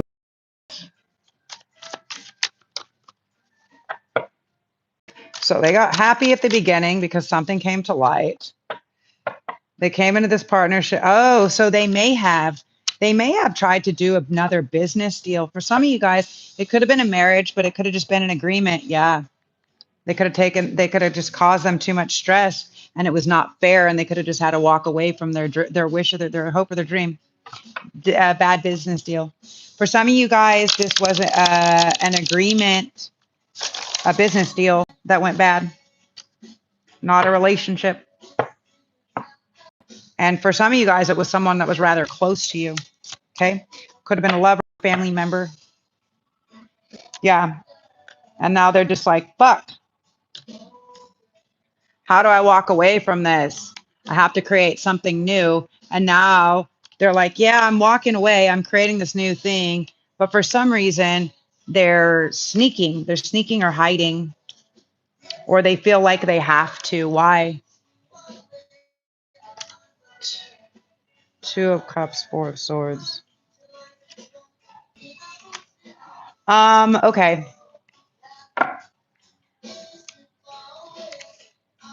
Can I share this? Okay, just gotta check because someone's doing secretive stuff. Okay, so what they're doing is they're like, yeah, I'm gonna think about what I'm gonna do or where I'm gonna go, right? They're sitting here saying, I'm deciding my next move. Okay, for many of you guys, this person can be an artist. They can be wanting to create art, or this person where they can be wanting to go, this tree or this place, to create some art, for inspiration to create some art. They may be thinking, where do I go now? Everything I know just ended, right? I was trying to have a whole family and everything else, and now I don't know what's going on. A whole business or whatever. And now they're just like, I don't know. Give me a second, okay? And the reason why they're doing that is because they're actually creating some elaborate plan, maybe escape plan, maybe getaway plan, something like this. But what I'm picking up on more than anything is they don't want, what they're hiding is their actual love, right? Healing, that they want to heal.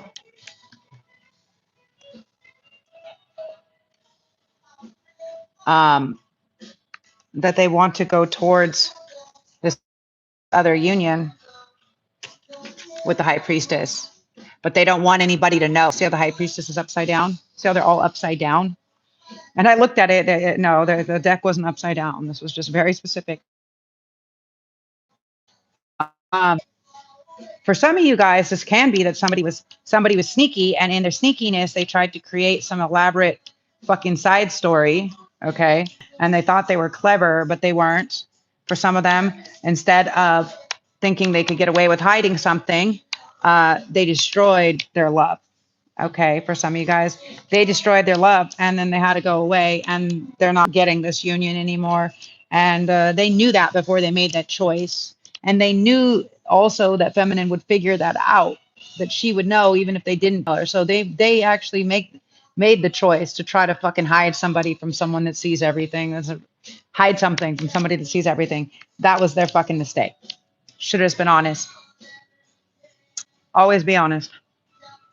Then you never have to worry about some fucking story and who you're telling. But yeah, so there's, like I said, there's a couple different scenarios here, and one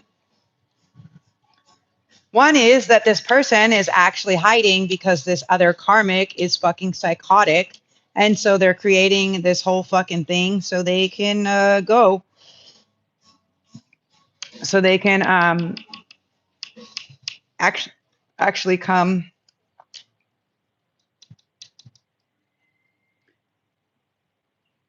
because they know that they know that they heal when they come into union. They already know this. They know that they want to come to you. They know that they want to come to you healed and share this cup of love. Um, they know that without a doubt. Okay, now they know. They may have just had their fucking awakening. What they maybe don't know is exactly how they're going to make that happen, or they don't want people to know. This was coming out yesterday too. They don't want people to know how this is going to happen, because remember, these family members and these other people that they thought were their buddies, that they thought were working with them, were the ones that were really fucking them up. Remember that. Remember that. So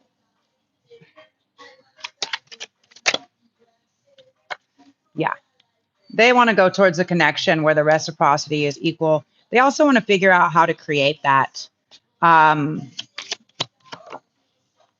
walking away from something. The artist, which is interesting as well. The artist, astrological correspondence, officius. The artist is a vessel of creation. This card signifies mankind and shows when you need to open to the knowledge that is available if you stop and set aside the distractions of human condition and listen. Visionary, interpreter, creative, passionate. Okay. So they might also be a visionary. Okay. Yeah. Magician. They might also be a visionary. And so all they're thinking is how they can get what they got to do. Maybe what they have to offer to you now that all of this happened. Maybe they were trying to leave you out of it.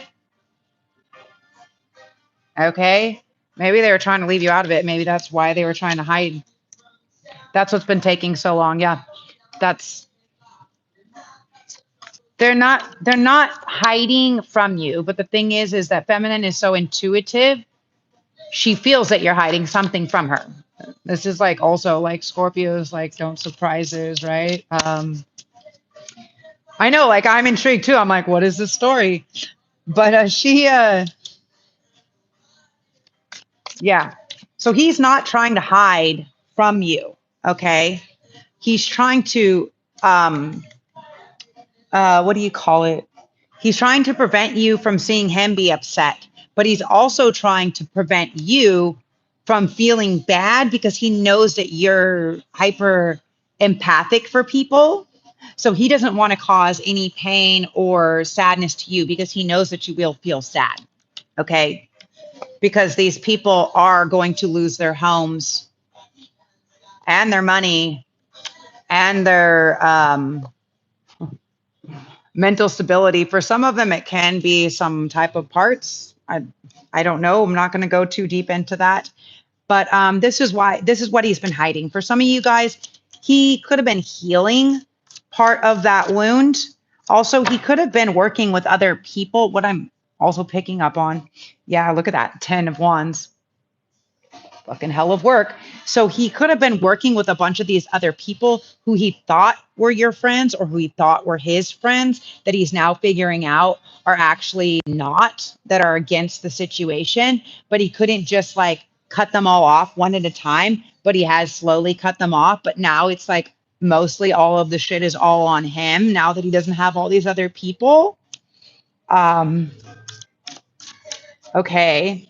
So he's just been working to fix to resolve all of this. So all you guys have to do, all these other third party problems. I don't think for divine masculine, for divine masculine, that it isn't a third. It is a third party. Like he's trying to create a celebration, maybe like an engagement party or something like this, holidays, something.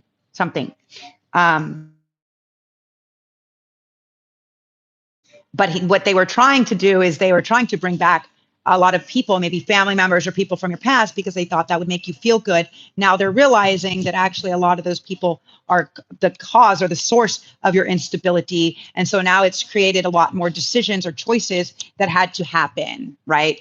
And it's very unfortunate for some people. Okay. But also for them or for him, he's like, actually, it's kind of saving me money. Really?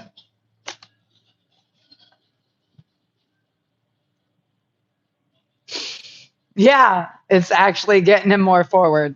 Yeah.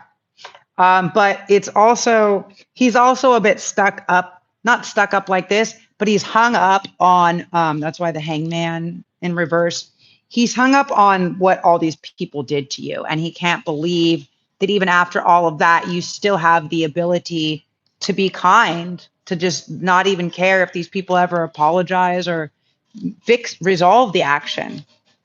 Like he can't believe that because he wants to fucking destroy them all. Tower devil, yeah, he wants to destroy all of these people that lied about you, that tried to take your things, that tried to destroy you, that said maybe these are the people that said I did some fucked up things. Maybe they're the ones that said I was in a rehab or fucking an addict or whatever, because this is lie, deception. This is somebody, again, tower devil, the moon in reverse, right?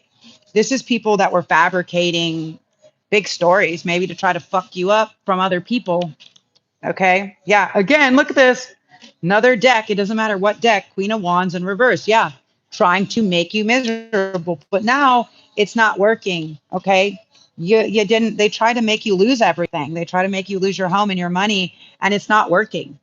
All their spells, everything is backfiring. And I think what happened is the masculine saw, actually, so that's why I saw multiple these Seven of Swords, because as he was creating this whole beautiful thing and all these things kept happening, they kept telling him it was because of you and you guys really weren't meant to be together, when really they were sneaking around doing fucked up things. And then he caught them at some point in time. Yeah. And he caught them and was like, wait a fucking second. You guys are not trying to sneakily help me gain this cup of love. You're not trying to help me heal it. You're literally trying to fuck me up. You're trying to make her go away. You're trying to keep us separated, not make us go together to this new place. You're trying to keep us, you're trying to prevent this union. And you guys knew this all along. And you know that she can feel it and sense it. Yeah. They planted all of that stuff, the third party and all that stuff. They thought that they were going to be victorious. But what they don't realize is you can't miser, you can't hold on to and control control divine, not just divine intervention, but divine reward, right? This is like divine wish fulfillment. This is like for people fucking doing for always getting the short. You know what I'm saying? Like, that's why in the beginning of the reading, he didn't believe, like, never knew a love like this could exist, because they'd never seen it or experienced it ever. But you can't block some of that. You can't block this happiness. You can't block, no matter what they try to put in the way. You can't, because you're dealing with a very with spiritual badasses. Okay, whoever the priestess is, whoever the divine feminine, the high priestess. Okay, there's one that's a fake high priestess for sure. Okay, she's trying to deflect the love. Care, doesn't have to. Just saying. But yeah, she can foresee. She can foresee it, and that's the thing. Masculine is when you're in the space. Okay, stay in this space of creation, of love, of reciprocation, right? Especially from your partner, towards your partner. Because when you stay in the space of hiding something, even if you're trying to protect feminine, she's still in this energy, the high priestess energy, where all she can feel is that something's being hidden. And when she's not hearing from you, or you're not coming to her, or she doesn't feel masculine energy has been healed all the way and she's not seeing this in front of her, she's going to think, you know, what I'm feeling is that this isn't the thing. Female needs reassurance. Reassurance. So here he comes. He's been waiting for something, waiting for the perfect moment to propose. Okay, there was some people, oh, for the perfect moment to come back to propose. Come back.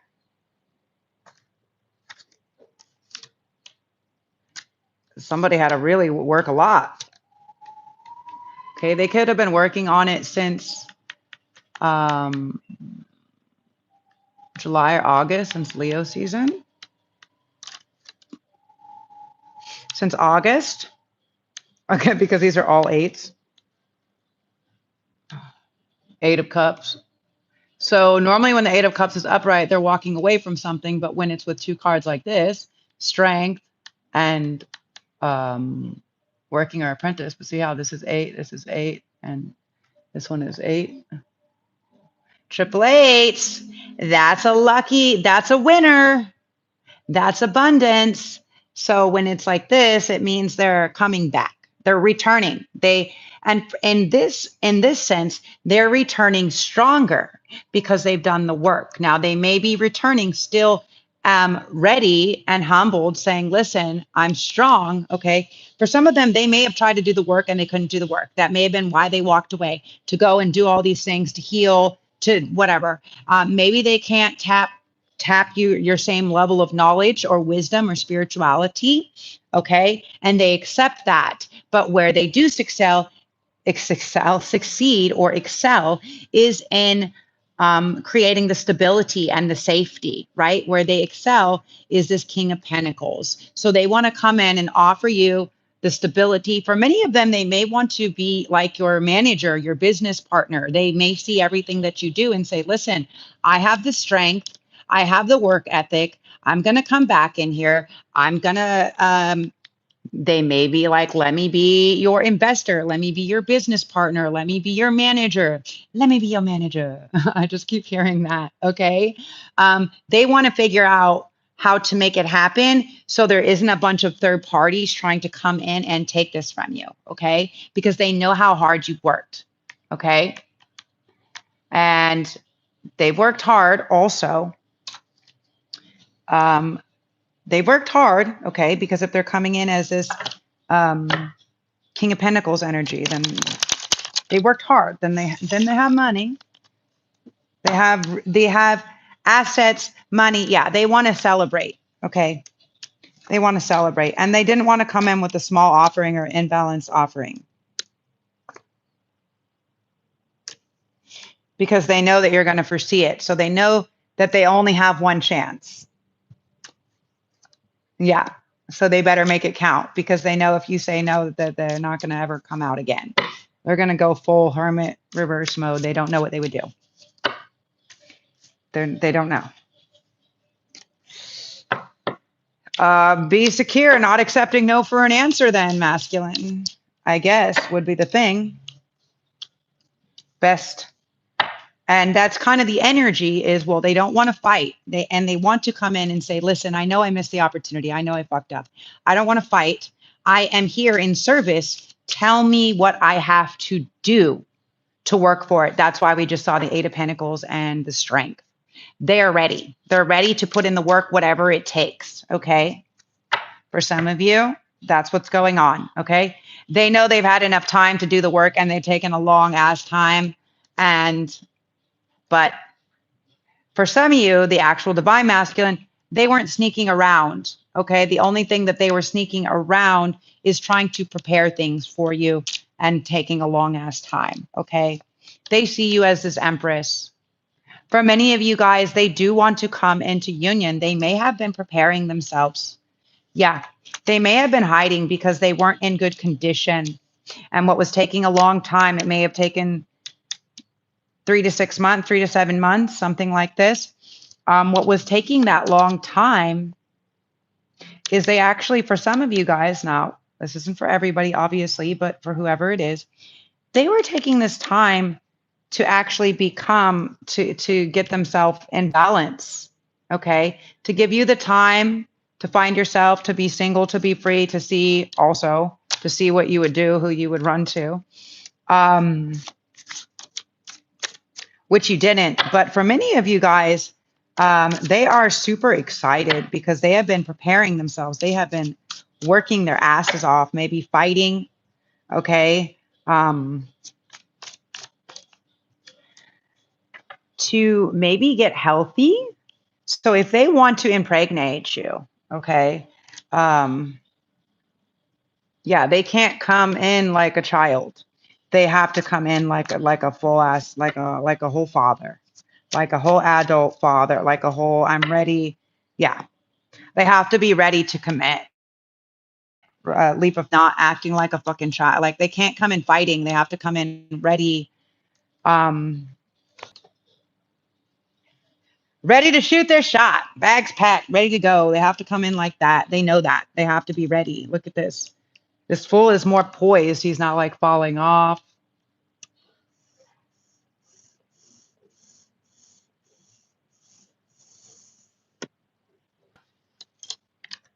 So they've been learning what not to do. But for some of you guys, I'm really picking up on this. They've been preparing themselves. So for instance, let's say somebody's like, yeah, I want to have a family. I want to birth a child, right? The masculine for at least 6 to 12 months prior to impregnating the woman should be at the peak condition of his existence, of his life. Okay. Morning sickness is caused by the men. Okay. It's caused by whatever is in the man's body, the proteins and all this other stuff when he shoots his shot, right? And the woman catches it, right? What's happening is her body, the morning sickness and all the other things, the weird cravings and the pain and all this other stuff is coming from the imbalance that was in the nutrients, the protein, all of this of the masculine's sperm, of their energy, of their chi.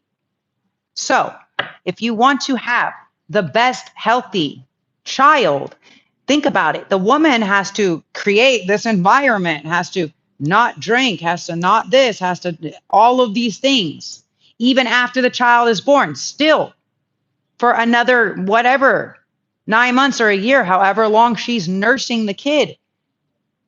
So that's 2 years of her life. She can't drink or party or do anything. And the man should be able to? I don't think so. I don't think that's how it works. In a healthy, advanced, divine union, yeah, that's not that's abandonment. We're not doing this. 0%. So for some of you guys, what I'm picking up on is because maybe they were partying or doing other things, they knew that they had to cut that out. They have to come in as this new, with this new happiness, right? With no fucking secrets, because they know that all that's going to do is cause either some type of disability, mental disability, or something like this. It could cause it in the child. And before they're coming, it could cause that. Okay. For some, there is some secrets that they're going to have to let you in on that they are a little worried about, but they're keeping a positive attitude. Okay. They're keeping a positive attitude as much as they can. Mainly that positive attitude is coming from the idea of coming to you. Hi, everybody. Hello. You're intrigued. Hey, Flo from France. How are you guys doing? Yeah, they're happy. They were in this crazy mental construct, own cage of their own building, but now they're happy because they get to come to you. They get to come to feminine. And tell us what else. That is their wish fulfillment. That is ultimately their wish fulfillment. Okay. We have Leo. We have, okay, hold on. Let's start at the beginning. And remember, it doesn't have to be any of these. So the Empress energy is, this is like Venus energy, okay? So it can be any of the earth signs. The sun is indicative of Leo energy. The Fool, I believe, is Pisces. The Devil, Capricorn. The Moon, Cancer or Pisces.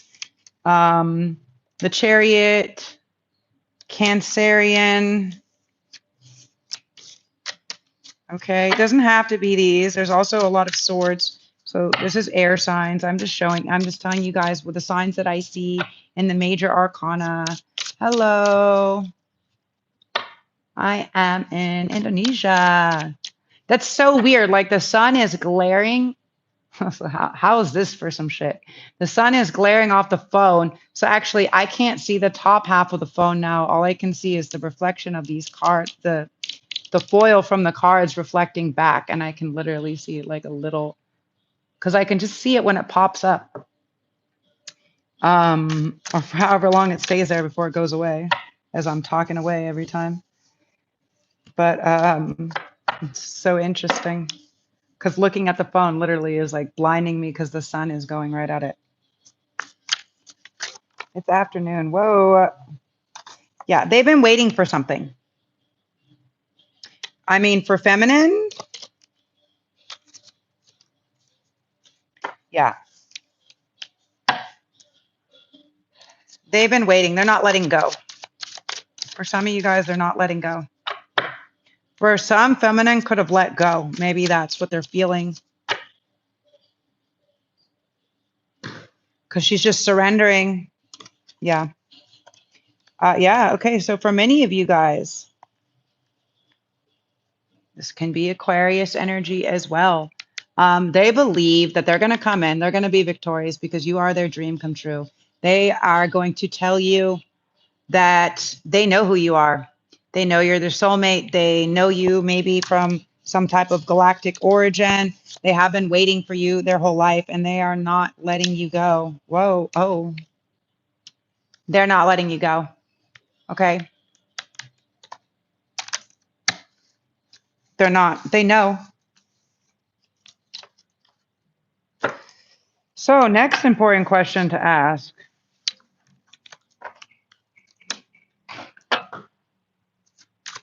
Is this an actual, real, physical person? Okay, 4 of Pentacles. So that's physical, okay? The pentacles are physical matter, something tangible that you can hold on to. And this guy holding on to physical thing. So,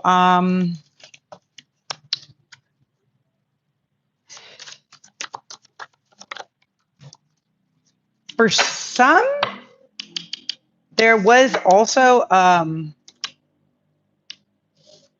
okay, for some, there was also what I'm picking up on here. There was some type of evil spirit or entity, okay, that is holding on to or was holding on to the masculine, okay. This was the one kind of making him obsess over money and third parties, pleasures, having a good time. For some of you, this was an entity. Is this the same lover? Is this the same lover? No. No. No, you already know that. You already know that that's not your lover. You may have already cut this person off. For a while, as I was having the same experience, right, of my twin flame, you know, I was talking to you guys, told you guys I never really go anywhere. Now, I was guided like months ago, actually in August. I was guided and guided and guided, and I was doing this cleanse, and I didn't want to go. I was being super defensive. I didn't want to drive that far because I was by myself and I wasn't feeling good because I had been doing this water cleanse, and just because I was just like, I have something vampiric or parasitic, and I was doing all these cleanses with the monkus, the priests and stuff, and because of that, I was like, I don't really know, but I kept feeling, they're like, no, he's like, you got to come down here. You got to come down here. I was getting this super, look at that, 11. I was getting this super pull from this energy. And at some point I had to ask, right? Because I had to be like, is the physical person right? Like, am I talking to J3 or J5? You know, like I had to ask, who am I talking to? Am I talking to someone on third density or on fifth density? Right? Because what I realized is actually before that this person, maybe they were doing it, or maybe just their thoughts compelling were doing it, or maybe it was like their 4D or 5D, um, 7D sometimes. They're telling me 7D, between 4 to 7D. Um, this higher version of them, right? Their oversoul was coming to me because they knew that this was something that had to happen. But the physical person was just not picking up on the hits. It was not registering, um, the proper action that needed to be taken. Let's just say it like that, right? And so they were basically then being like, well, we can talk to you, so we're going to get you to come. And so they got me to go down there. So I went down to this. I was like driving around trying to go take my board to this board shop. I couldn't get a hold of my friend. Then he tried to send me this thing, but then it deleted. So then I couldn't get the address. And I was like, oh my God, this is such hell. I have Wi-Fi. And so I was like, all right, it's like, you don't need Wi-Fi. You need to eat. And I was like, I need to fucking eat. And so, okay, whatever. So I tried to go to my friend's spot that I really like to go to. And it just so happened to be closed. My friends had this little diner and it happened to be closed. And I was like, this is fucking weird. And so anyway, I took this back road down in Uluwatu that I used to take. And this back road is basically like through like the secret thing through the golf course, but you can just like go hella fast. Like if you're on a scooter, you have to have a scooter. You can't go there in a car because it's like little back secret road access, right? And so we're me and this twin voice in my head or whatever, right? Me and my team is like, okay, let's go. We got to go. We got to meet. We got to meet. And I was like, okay, okay, okay. And so they took me to this other spot, this place called Alchemy. Okay. And I went there and I sat. They told me to go sit like at the end of the bar. And I was like, why? It's super weird. And I went and I sat at the end of the bar, like kind of at the end of the bar, but like facing the food, like facing the people that were making the food. Cause it was like someone's making the food. They need to see you. And I was like, oh, okay, well, maybe he's back there making food or something. I don't really know. Right. So I did, but I sat too far to where they couldn't see me through the window. And when I sat there, I like looked over, I like caught this glance and I saw my ex from a long time ago. From like, I think I left him in like 2009 or something like this. When I left everything, I was telling you guys a story about this before, when I just left everything. And so I saw him very specifically. I know a person's tattoos, I know, right? And I know just a person's energy, right? Like we don't meet people by accident, by coincidence, right? So just different levels of soulmates or soul families. And so I was like, huh. And I saw them and then they were doing something and it was over by the bathroom. And so it was like really, it started to smell. And I was like, you should go into the garden. And I was like, no. And they're like, you need to eat something. You need to eat something. It was like really insistent. You need to eat something. So then I was like, oh, maybe he's trying to make me some food. Like he really wanted me to eat. This was like the download. You need to eat. You need to eat. You need to eat. And so I was like, okay, I'll eat something. But I was like doing this fast or this cleanse for so long that like I wasn't feeling, even though the place is super healthy and normally they have great stuff. Instead, I got like a kombucha and like a shot. And then I ordered like a soup, finally, like a soup. And as the soup came, it sat down and the lady was asking me. And before that, there was all these people. I had moved to the spot that was in the center because they had better cushions. You see how I have all these cushions sitting in this chair? There's a reason for it because I broke my right hip and pelvis, like this whole side of my body.